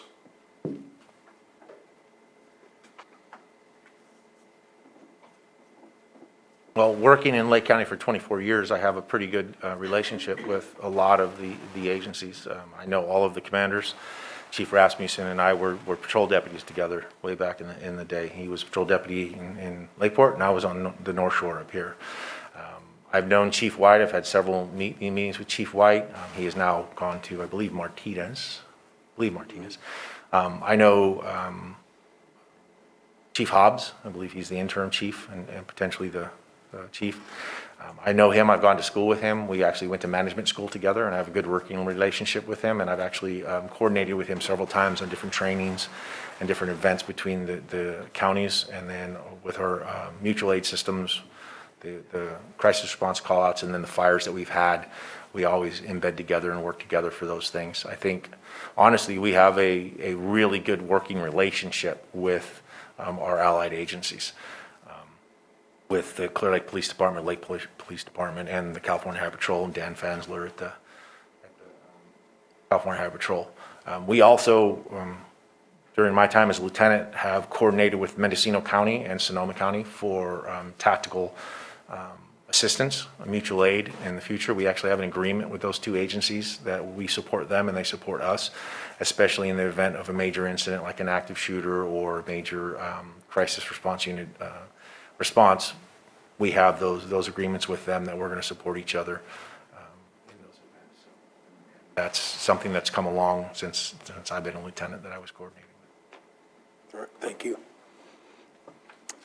Next question. In the position of being an elected position, how would you engage with the community, since it's really important, since as an elected position? And what creative strategies would you use to address neighborhood concerns, and what topics would you discuss? I think that's very important. I think that's something that Sheriff Martin has done very well that was kind of lacking in the sheriff's office for a long time. It kind of goes to the community-oriented policing model of things, the 21st century policing model. They talked about that when I was in the academy back in 1998, and it was kind of an ever-evolving thing, and it's gotten to the point where the simplest way to describe it as a concept is that we shouldn't be policing at our communities, we should be policing with our communities. And that means involving them in that decision-making. We can send a deputy into a community and they can conduct law enforcement in that community, but they don't live there. They don't understand that community. So we need to work with that community to understand their problems and their outcomes and what they want for their communities. I think that's very important. So reaching out to those communities, reaching out to, like on the tribal communities, the tribal chairs and councils, and speaking with them and meeting with them and bringing them to the table, because they're the stakeholders in their communities. It's very important. Same thing with all of our other districts. The community town hall councils, hearing what people have to say. By no means do I think that the sheriff's office is perfect. We make mistakes, and I seriously doubt we won't make mistakes in the future. We're humans. But having that human-to-human contact with the community, we can't fix mistakes. I can't fix mistakes within the sheriff's office if I don't know about them. So having that community engagement and working with that community to identify those mistakes or the things that we aren't doing well within the sheriff's office, we need that information. I love to get praise. I mean, I think it's great for our staff to be told that they're doing a great job, but I don't know that really improves the sheriff's office. Sometimes we need the truth. We need that hard fact that, hey, you're not doing well here. You're kind of failing here, because without that, we're not going to improve what we're doing and how we're serving our community. I would really like in the future, and again, it's staffing. There's all kinds of pros and cons to a lot of things, but we used to have a program where we had beat deputies that were assigned to a certain area of the community for a year period. That was where they worked for a year. I think that's very important, and I think that we should strive to get back to that. We send a deputy sometimes because of our current scheduling, because of staffing, into, say, Middletown, and they're in Middletown today, and then tomorrow they're in Upper Lake. Well, it's very difficult for them to identify the problems, meet with the community, talk to the community, and resolve those problems before they get bigger. So going back to that beat deputy system, where we're having those deputies in those beats when they're assigned there for a year, they get to know the community, they get to know the members of the community, they understand the problems in the community, they know the business owners, the needs and wants of the business owners and of the community as a whole. So I would like to get back to that someday. That's a definite benefit to the community and to the sheriff's office, because it's that community-oriented policing. That's, we're there for the community, for the betterment of the community, not just, if we arrest somebody and we take them to jail and we incarcerate them and then we let them out, have we really done anything to improve the community? Yes and no. But if we're in that community and we're identifying problems and we're solving problems that's benefiting the daily life and that quality of life, then we've impacted the community, and that's what we should be doing, and that's what that beat deputy assignment does. It's impactful to the communities. Thank you. Thank you.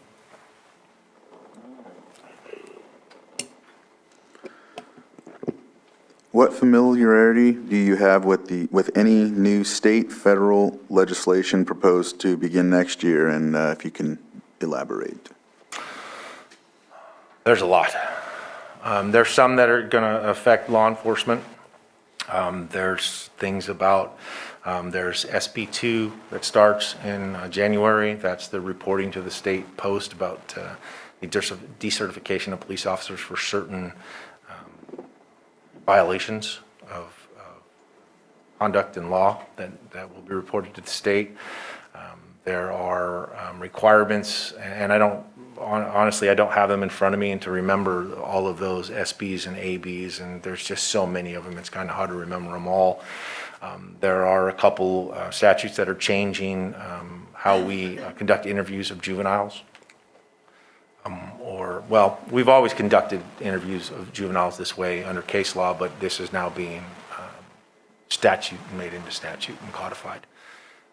There are some about going back and investigating deputies for anything that connects them to hate crimes or hate groups, including some of the new hiring practices of vetting recruits through the post program to ensure that they're not decertified somewhere else, and then also doing a dive into their social media and other areas to ensure that they don't have any biases or anything that's apparent on the level.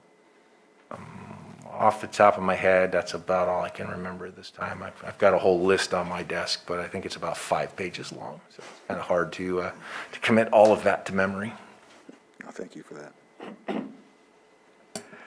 If appointed, what do you plan to achieve at 6 months and 1 year? I think I would go even further back, a 100-day plan. I thought about this quite a bit. A 100-day plan is really important, I think, especially for somebody new coming into that seat. And I think the first 100-day plan is meeting with the constituents and the Board of Supervisors to identify and understand all of the problems in their communities, meeting with the tribal chairs and the tribal councils to understand the problems in their communities, how we're supporting them, make sure that I'm meeting with the chiefs of police and the fire departments, and that we understand and we're all on the same page. And that includes other department heads within Lake County, community development, code enforcement, buildings and grounds. We all work together for the same goal, and that's the service of the community. So one entity can't do it by themselves, because everything that we do crosses with each other. It all intermingles with each other. So making sure that we have those relationships, or I have those relationships, and the phone numbers, and we're all collaborative on the same page is very important, I think, within the first 100 days. Within the first 6 months, there's a few things that I would like to do in the sheriff's office that I think are lacking, and now that things have gotten a little bit better for us in the sheriff's office, again, it always comes down to staffing and finite resources and time. I think one of the things that we are lacking in the sheriff's office that I would like to see within the first 6 months internally for the sheriff's office is a leadership program. I think we lack that in the sheriff's office. I know that was a goal of the sheriff's, but unfortunately, and him and I have talked about it, and we along with another lieutenant in the sheriff's office, we've started the basic ground phases of it to get it going, but then we had COVID, and then we had all of these things, and it just kind of put it on the back burner. And I would like to get that moving forward again. I think that's very important. A lot of times we have deputies and we bring them into the department and we teach them how to be a cop. And then 8 or 10 years later, we go, okay, you're a sergeant now. Good luck. And they go to a 2-week sergeant school. And that's about the training that they have to be a leadership. Most of our sergeants have done really, really well. But I think we can do better.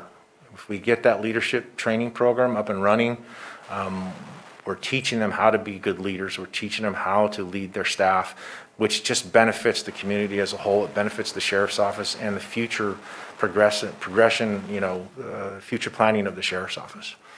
I think that's important. Meeting with the community, like I said, is I think very important, establishing those relationships within the community. Within the first year, I think another area within the sheriff's office that I think is lacking, and I think it goes towards recruitment, and I think it will help with recruitment. We have a really good EAP program here in Lake County, but I think it's difficult for our deputies to go to a counselor who doesn't understand what they see and the trauma and the stress that they deal with on a daily basis. Having that wellness program within the sheriff's office, there's a bunch of different apps that I've actually looked at that we can get. I've done a little bit of legwork on it, but I think having that really well-rounded wellness program in the sheriff's office for that mental health is a good idea. I've talked to a couple of sheriffs and police chiefs and other agencies that do 3-year mandatory wellness checks and stress management checks for all of their employees, deputies, corrections, and dispatchers. I like the idea. I've seen some pros and cons with it. I've thought about it different ways, but I like the pros of it is it takes the stigma away from it, because how many deputies, being type A personalities, being this, strong, all of that, are going to raise their hand and say, I'm having an issue. I'm struggling here. It's rare. So if you take the stigma away from it, where they're just going to go sit and they're going to talk to somebody for a half hour or 45 minutes, we have the potential to affect 3 to 5 of those people that are struggling and just aren't telling anybody. And then the other ones that aren't struggling, we're kind of giving them the ideas of how to deal with that stress management, how to deal with those things that they see on a day-to-day basis. I mean, our deputies and correctional officers and dispatchers see things and hear things that most of the community doesn't see, and it leaves a mark on them, and I think we need to do a better job of caring for them. And then that rolls into recruitment, again, because we're showing that to our potential recruits, that this is how we take care of our people here. We value you, and we're going to take care of you in our department because we value you as an employee, and we want you to have a long career here in Lake County. Is there another part to that question that I missed? Okay. What do you think the biggest challenge is going to be in assuming this role?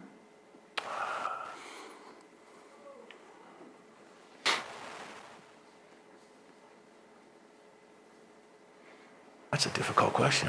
It seems so simple, but it's rather difficult.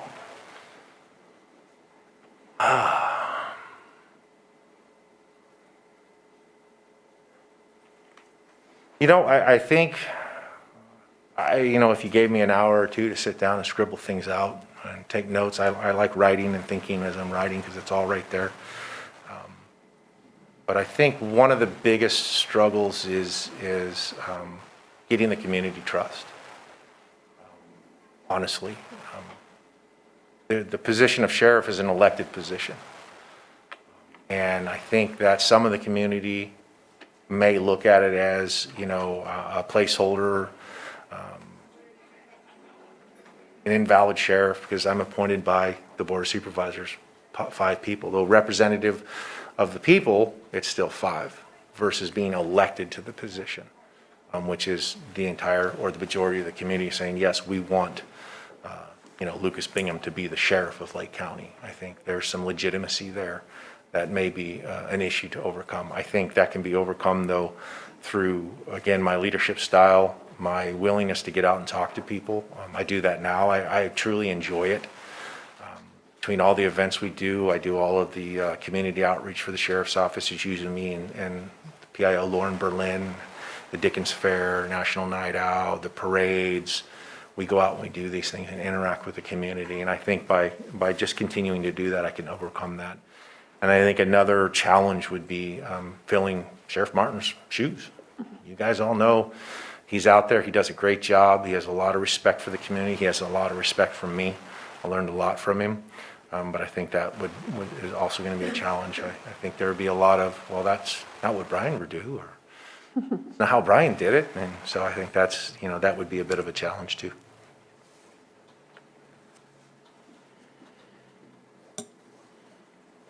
Thank you for that. It's almost over, promise. And, that concludes the stock questions. The board was gracious enough to allow me to ask 2 follow-up questions. Thank you. And hopefully the questions will be longer than the answers, because I write stuff down too, just so I can keep track. That's the way I like to work. I just can't keep it all there. I like to write it down. I got notes. Okay, so criminal and civil enforcement of cannabis-related crimes and violations has become more challenging since the passage of Proposition 64.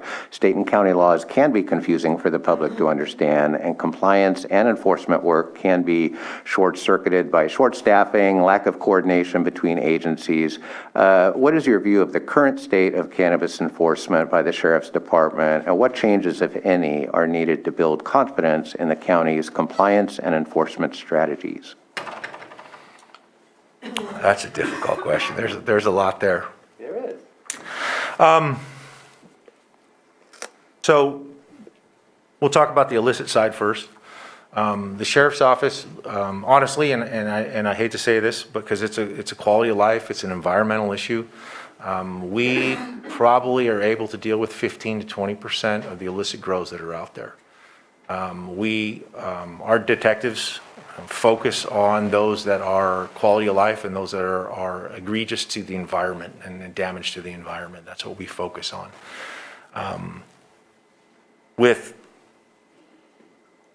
Currently, we're doing a fairly good job with that. If we could expand our program, but again, staffing, recruitment, so on and so forth, it's difficult to do. We could have a greater impact on that illicit growing. And I think having that impact on the illicit growing assists the licensed legal growing, because that illicit growing optically is giving a bad picture to the legalized side of it, the legal regulated side of it, and it's also cutting the market for that industry. So by targeting that illicit market and reducing that the best we can, we're also helping that legal side, that regulated side, which we should be doing. The analogy I like to use when people ask me my stance, and when a lot of people hear that I spent 8.5 years in narcotics and 3 years with the DEA, they automatically assume that I have this aversion to marijuana. I don't. I really don't. I use the analogy of alcohol prohibition. Alcohol was prohibited for a time during the 20s and 30s, and then it was not. And now it's a legal market, and it's treated as a legal market. It's regulated, it's enforced, and there we go. I think that's the same thing for marijuana. It's a legal market, and that's where it's at, and it should have all of the rights and responsibilities and regulations of any other legal industry in the state of California. Where it kind of comes to be a little bit of an issue is between the state and the feds. And for us, currently, we get DSEP money from the federal government to enforce marijuana in Lake County, which I think it's been talked about, and I truly believe that within the next probably 3 to 5 years, it's going to be deregulated federally. And when that happens, that's going to cause some issues for the county and the sheriff's office, because now we're going to struggle with funding and sources to enforce that illicit market. Which again hurts the community, it hurts quality of life, and it also hurts the legal market, that regulated market. So that's difficult. I think one thing that we can do, I mean, this board has done a lot for that illicit market. You guys, the water truck ordinances and all of that, I think we're all good. But I think one thing that we maybe have missed at, and we can get better, is partnering with the licensed regulated market. We haven't done such a good job of that in my mind, and I think it would benefit both sides, because they would be able to come in and see what we're doing and what we're enforcing and how we're enforcing it, and ask those questions, because we're available to that. But then also they have the same goal as we do when it comes to the illicit market. I don't think that they want the illicit market any more than our community does or enforcement does. And they have the knowledge. They're in that environment, they're in that realm, they're dealing with that. They see the illicit market, they see those people that are involved in that, and bringing them to the table as a stakeholder and bringing them into that conversation, I think would assist us in enforcing that illicit market and hopefully doing the best we can to mitigate it. And then one last question. Recently, this board approved the Sheriff's Department's use of automated license plate readers to help track suspect vehicles as they move about the county. In my hometown of Fresno, gun discharges are detected with an automated ShotSpotter system. Facial recognition technology is widespread and growing rapidly, both on public and private-facing computer systems. For law enforcement, technology offers important new tools for detecting and solving crimes, but it also raises privacy concerns for individuals and societal concerns about erecting and funding a surveillance state of sorts. As sheriff, how would you balance the privacy concerns of county residents with the increasing use of technology to identify and track people and vehicles? I think as we've seen with the license plate reader system, the flock camera system that we have, it's been very beneficial to the county. We've solved a hit and run homicide off of that system. We've recovered a lot of stolen vehicles and stolen property off of that system. But I agree with you, there is that privacy right. I think one of the things that we've done within the sheriff's office, and I believe, if I am not mistaken, we don't retain that information for any extreme length of time. There are other agencies that I have seen that have retained those photographs of the license plates and the vehicles for a year or 2 years in their system. I believe, if I'm not mistaken, and I don't have it in front of me, so I'm very hesitant to give you the exact number, but I believe it's no more than 30 days, and that information is automatically purged from the system, so that we're not retaining that, and we're not in that surveillance state point where we're just collecting data upon data of our citizens. I agree with you. I don't think that's right. We shouldn't do that. If we have a reasonable need for it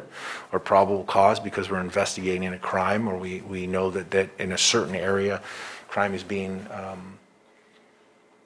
committed and we can resolve that crime by that technology, I would be for using that technology to target that specific crime, but to simply, as you said, the AI and all of that, to simply just put it up to watch everybody and monitor everybody, I would agree with you and a lot of the people that I don't think that's appropriate. I think it needs to be used sparingly, and I think it needs to be used with the community engagement and the community input into that as to when and how we use that information and how we deploy those systems. One of the systems that the Clear Lake Police Department has, and I like it, it's a trailer system with a camera. It's kind of a mobile flock system, and it's used very targeted. It's not just there monitoring people. It's when they have a crime or they have a search warrant or they have something like that, they'll go out there, they'll put it up, and they'll monitor it, and as soon as they're done, they take it down and they put it away. I think that's the appropriate use of that type of technology. I like technology. I think we should employ technology as much as we can, especially as it saves lives and increases the ability of the sheriff's office and our deputies. One of the programs that I'm working on right now is the, I just lost the word for it. UAVs, the small unmanned aerial vehicles. And again, that policies would be, and what we're looking at, what we'd be discussing is tailoring those very specifically, not just using them haphazardly and whenever. There's a lot of federal regulation with those, and there's a lot of information with those, but that technology is huge for like search and rescue. You know, we have somebody where we're searching for them, but we have a vast area. We can cover 3 times the space with that technology than we could with 10 people on the ground, on the foot searching, which could save somebody's life. So I think it's important technology, but I agree we need to balance that technology with the rights of the community and the wishes of the community as a whole. Thank you. All right. Well, that concludes all of the questions for the interview, and what we will do is also just open it up for you to make any final comments or questions or anything of that nature, and then if anyone from the board has anything else to say, then be a good opportunity to do so. Again, I would like to thank you for your time and the opportunity for allowing me to come here and talk about what I know. As I've said, I'm not going to sit here and tell you I know everything, and I understand that. I don't know what I know today, but I'll know tomorrow, kind of thing. And luckily in law enforcement and a lot of things that we do, there's books, there's people, there's regulations, there's something that's going to tell you what you need to do and the right way to go. I think as far as decision-making for the department as the sheriff, keeping in mind that we exist because of the community and we exist to serve the community is very important, and instilling that in the deputies as part of our principles, values, vision, and mission within the sheriff's office is very important. We don't police at them, we should be policing with them is very important. As I said, I'm very invested in the community. I'm invested in the sheriff's office. I want both to succeed and improve into the future. And whether I'm appointed or Rob is appointed, I will continue to work towards that goal. That's what I'm here for. That's what I've chosen in my life and my career to be, is that public servant. And I truly believe that is a responsibility that we all have. You guys are serving, we're all serving, and I think we all have that responsibility and that idea that that's how we're supposed to do things. I think the board, as I said, has a very difficult decision here, and I don't envy you for that at all. I think I am very capable of leading the sheriff's office. However, I also think that Rob Howe is capable of leading the sheriff's office in the future in the next 2 years. And if I am not appointed, I will continue to support the sheriff's office, the community, and I will do everything I can to support the appointee of this board and make sure that they're successful, as I have done for Sheriff Martin and prior to. Again, thank you for your time. Supervisor Sabatier? I want to thank you for your time today. You and I have sat down and had conversations in the past. Nothing in comparison to the conversation we've just had today. I've seen a side of you that I've not gotten to experience before. I know you were anxious coming in for a very public interview. Just want to say thank you. And it's good to get to know you a little bit better. Usually we're very limited on the professional level. It's specific, tailored to a specific topic that we usually discuss. But I want to say thank you very much for today's interview. Thank you for applying. Thank you, Supervisor. Thank you, Lucas. Thank you. All right, with that, well, go ahead. No, thank you very much. With that, we'll go ahead and close this portion of the interview. And once again, thanks for applying. And of course, after lunch, it looks like we're going to come back and discuss where we'll go from there. So just to make everybody nervous over the lunch hour is what we're trying to do. Why not? It's been one of those days. All right, so with that, it Are we looks, planning to come back at 1 or? yeah, that's what I wanted to find out. Are we looking to do 1:30 or 1? 1? Go for 1? Yeah, well, we're going We to go didn't really eat. How about 1:15? 1:15, is that okay? 45 minutes? Would that be a good compromise? That would be after the 1, or 1:15, or whatever we decide here. How does everyone feel about 1:15? Yeah, If, I would say for staff purposes, I would say let's just do the full hour. I think the rest of the agenda is still easily, The rest of the day? we can easily do it for the rest of the day. I don't think that we have an over amount of stuff to achieve today. all right. 30's fine. Okay, that's what we'll do. Sorry, Johanna. So we'll do that. We'll see everybody at 1:30, and we'll continue from there. Thank you.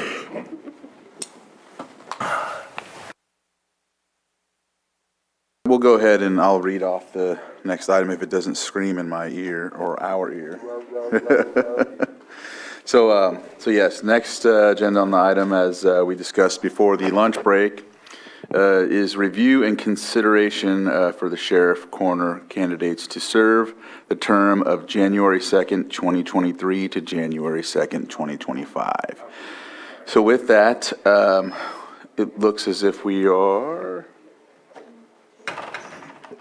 basically, I'm reading from the executive summary, but actually I'll let the CAO go ahead and Yes, I was just going to recommend that you may wish to take public comment now before you begin to deliberate. That sounds good. And so what I'll do is, I'm still waiting for my Zoom. Is anybody else on Zoom right now? Because mine's just like, I don't know why it's not coming. I currently see no hands up on Zoom. Okay, what I'll do is I'll open it up for the chambers. If there's anybody that has a comment or would like to come up and speak, we'll go ahead and allow that for 3 minutes, of course. And if you have a question, we ask that you direct the questions to us, as the candidates have already answered the questions in series that we went through. From what I understand, both candidates will be joining via Zoom. And so, yeah, they'll be listening in as well. And so we'll go from there. Is there anybody in the chambers that'd like to come up and speak? All right.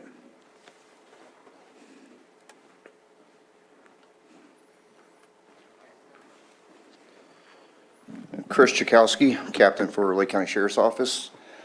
I know you got a very tough decision to make. I want to commend both Rob and Luke for doing a good job. I've worked with them both as peers. I've worked with them both. One as a supervisor, I've supervised the other. They are both capable individuals. And whatever your decision is, like I said, I know it's a tough one, but on the same note, we're excited that Luke has decided to run for sheriff. He has the support of a lot of people at the sheriff's office and several command staff members. But again, I want to commend those two for doing a really good job. So thank you. Thank you. Are there any others in the chamber that would like to speak on this item? All right. Do you have any hands up in Zoom? Still no hands. All right. I guess we'll bring it back to the board so we can have a further discussion and go from there. So Supervisor Sabatier, I see your pen's up first, so.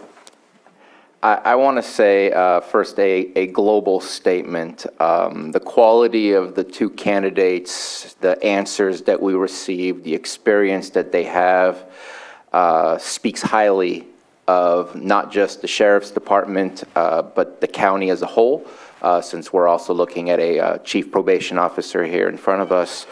I'm very proud that is the representation that Lake County has, and that came and provided an application for this very important position. On one hand, you have somebody that I think has had a little bit more leadership experience at the upper levels of management, but also another, I don't want to say young, but younger up and coming who is ambitious to obtain the experience. There were some differences of answers to some of the questions that were asked. And I just wanted to highlight some of the comments that I heard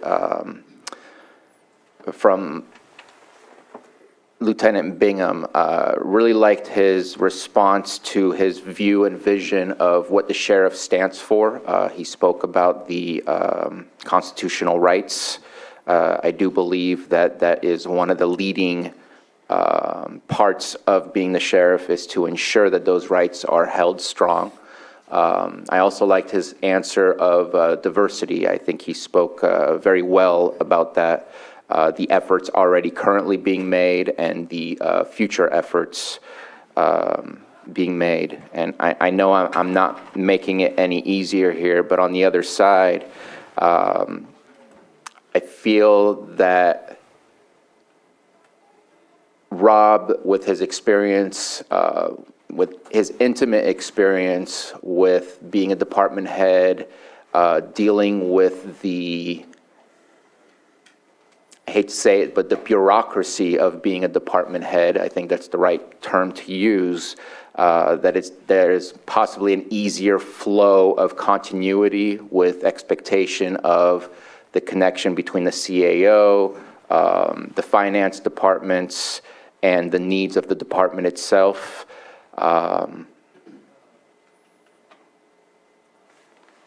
The interviews made it that much more difficult because I was pretty impressed by both gentlemen and was not expecting to be so close to the decisions that I would be making today. So I'll leave it at that with those comments for now, listen into what my colleagues have to say, and then come back for who I would like to see in that position. All right. Does anyone want to go next? Sure, I'll go. Why not? I want to thank both candidates too. It takes a lot of courage to sit up there, as both did, for an hour and get grilled in a very public setting. And I also appreciate the comments about what a difficult choice it is. I am comforted in that I feel our choice today is not going to be as difficult as it could have been. I certainly was the one who called for open recruitment. I think there's always value in casting a wide net, trying to be inclusive as you can, but there's also a need for speed. There's a need for continuity. There's a need for the business of this county and the sheriff's office to proceed. In my opinion, after all this, is what a blessing to have two strong candidates. You know, when you take a look, we're here today to do a one-term appointment that will last for the 2 years before the next election. But if you take a look at the arc of the Sheriff's Department and both of the candidates here and their service to the county, you can pick any number of time points along that timeline and just be impressed.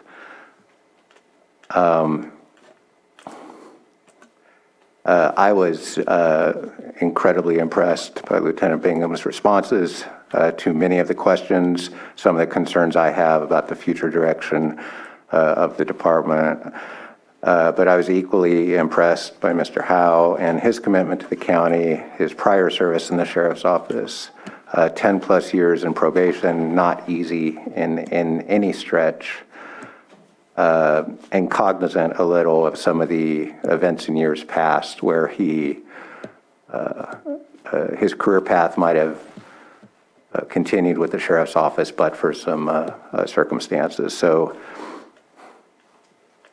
and one of the biggest distinguishing points between the comments was who's running and who's not. And I find myself in the same position. I'm appointed. Who knows what will happen in 2024? So I kind of echo Rob's comments. I'll never say never, but I think his intention in filling or applying for the job was to be a bridge, at least until 2024, and hopefully have a next generation, one or more candidates and stand for election in 2024, and whatever decision we make today, that decision 2 years down the road, that'll be the proper decision, and the people will weigh in on that. So looking at the arc of where this department needs to go and where the county needs to go, I do see a win-win in there. I'm going to give the edge to Mr. Howe on continuity. I'm going to give the edge to Mr. Bingham on the long-term vision and goals of the department. And so as far as today's appointment and where we're going to go for the next 2 years, I think I have a preferred candidate in mind, even knowing that I think this will be ongoing discussion with our community and ultimately with the voters of this county to see who the next sheriff will be in 2024. And I think we're going to be in very good hands, whatever happens today.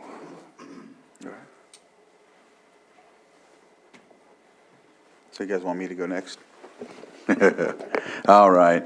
Well, I did my own scoring mechanism, which made it very hard. I have a lot of equals, so they matched each other really well, even though some of it was a little different, answers to the questions. They still equally balanced. It was wow.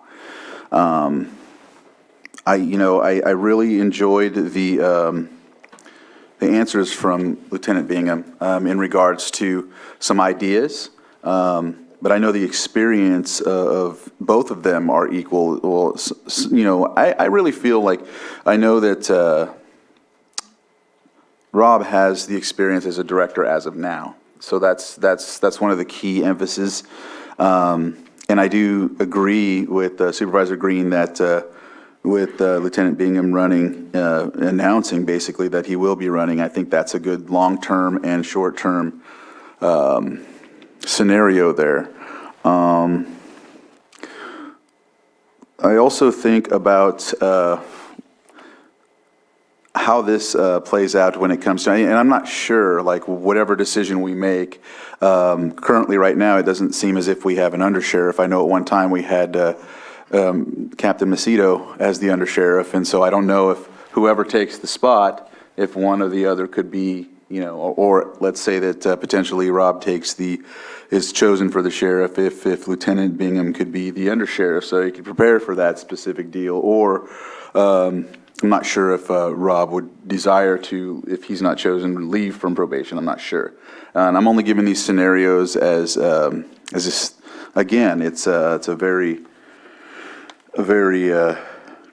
close deal here. They made it very hard. I told Sheriff Martin, in a way, I just kind of want to flip a coin.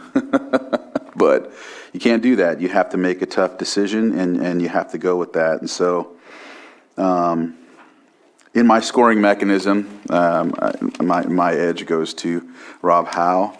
And so I think that with that, I would like to see, I'm glad to know that Lieutenant Bingham is running for sheriff, because that's a qualified and candidate that I know a lot of folks can count on, in that aspect. So, and a lot of folks can get behind, regardless if it's in staff or with department. Or I did like Lieutenant Bingham's concept of going back on the beat or having stations. I really like that. And I'm pretty sure he could still work on that. And so my edge will go with Rob. And LT, you did a really great job though as well. And so you both made it really hard for me. And I respect both of you highly. But my strategic thinking is to allow this 2 years to, pull forward with continuity, with some, with a little bit more experience, and then go with, and I'm pretty confident that Lieutenant will have a good campaign, and we'll see how that goes from there. So that's my opinion, and I'll stick to that.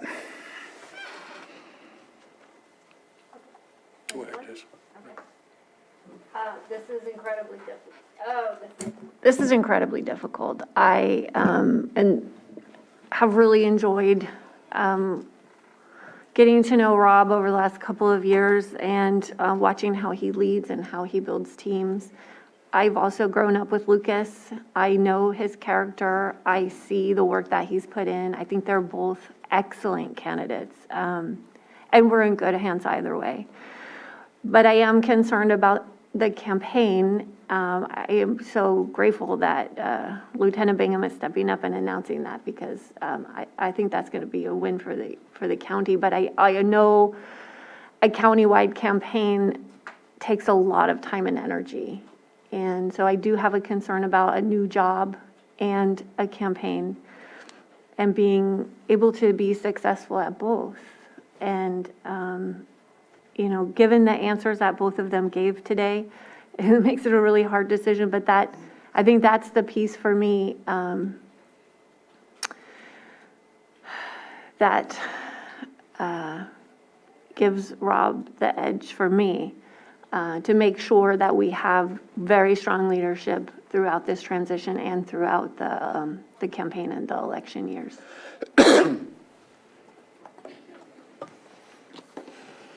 Appreciate everybody's comments. Yeah, definitely a decision didn't see a pandemic coming before I ran for office, and didn't see that we'd be picking a sheriff either.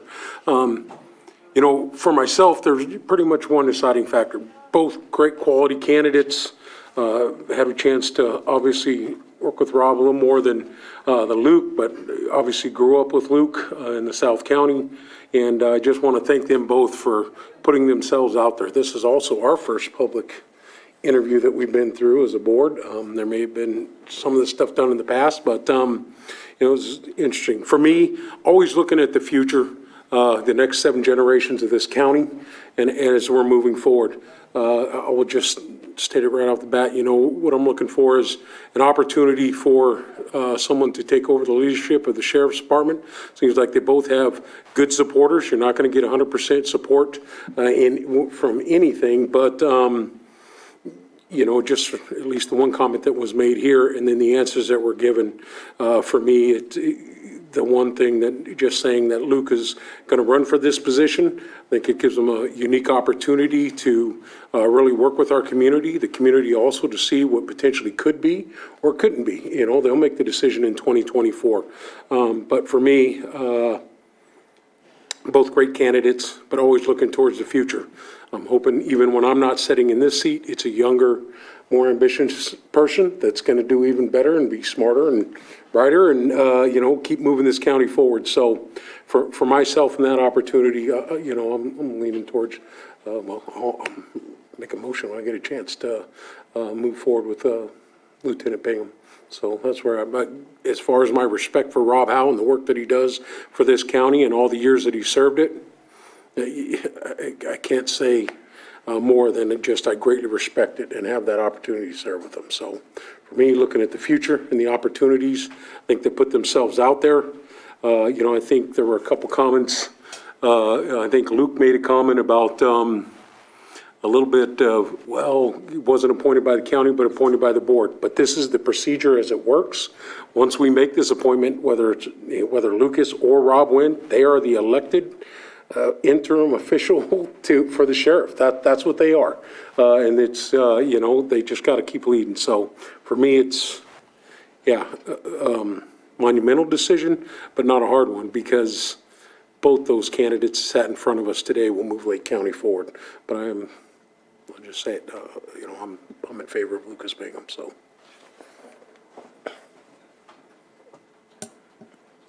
Supervisor Green?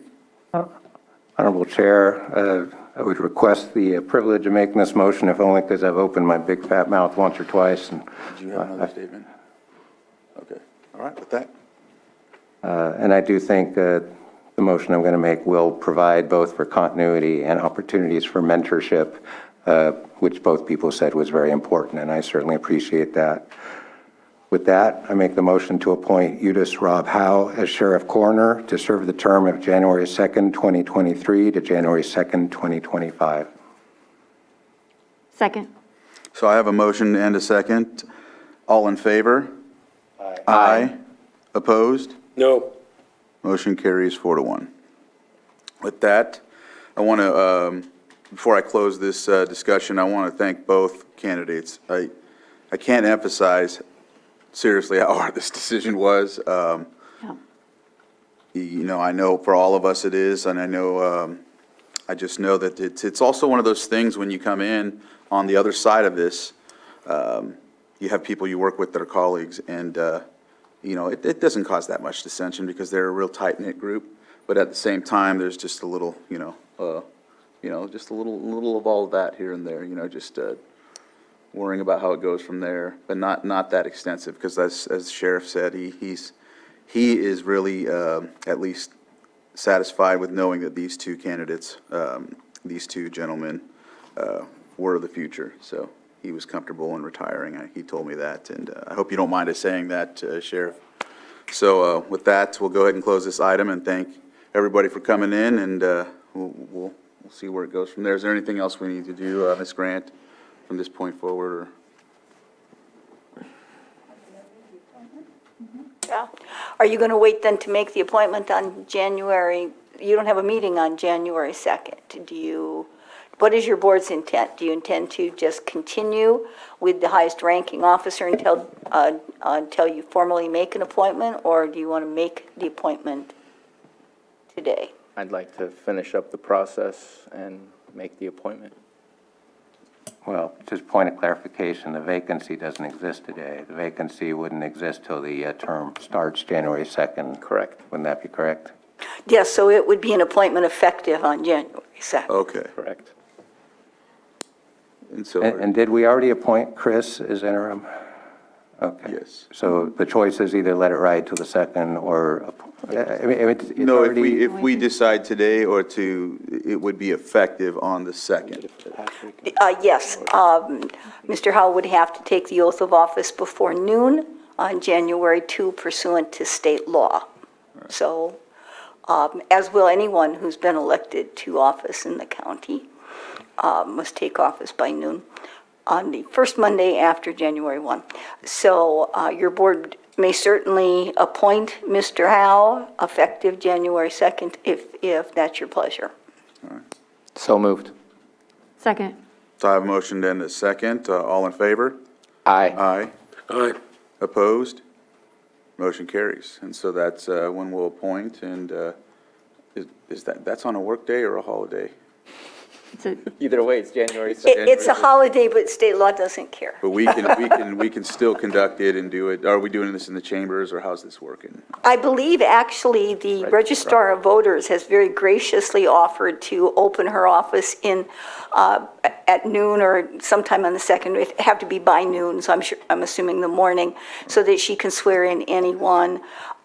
There are many other county officials. The CIO is able to swear someone in as a Superior Court judges who won't be here, but many, many other county employees. But as I said, the registrar was very graciously open about being there so that she can do the oath of office for electeds. Okay. I do have an email here from Maria Valadez, a Registrar of Voters, saying that they plan to be in the office on the 2nd, between 12 and 2 p.m. But you said it needs to be done by noon? They take office at noon. Okay. All right. So did I take the vote already? I did, right? Okay, so if you But I'm want still confused by the vote. Can you tell me what we just did again? Well, I so- thought we did the appointment, but what was the second motion to do? the second motion was to appoint him on January 2nd. He'll There swear. was just the one motion, I believe, to appoint him effective January 2nd. Okay. But the first one was making A the decision decision. on who. So that we don't have to wait until the first meeting of January, which would be past the state mandate that ensures that he's swearing in. So that's what that's what the vote was. So he can swear in. on Just the- to give direction to staff to when it's going to happen? Right. And then Maria stood up. Okay, thank you. And then if anyone wants to be there when he swears in, of course, that'll be at the Register of Voters office, so. All right.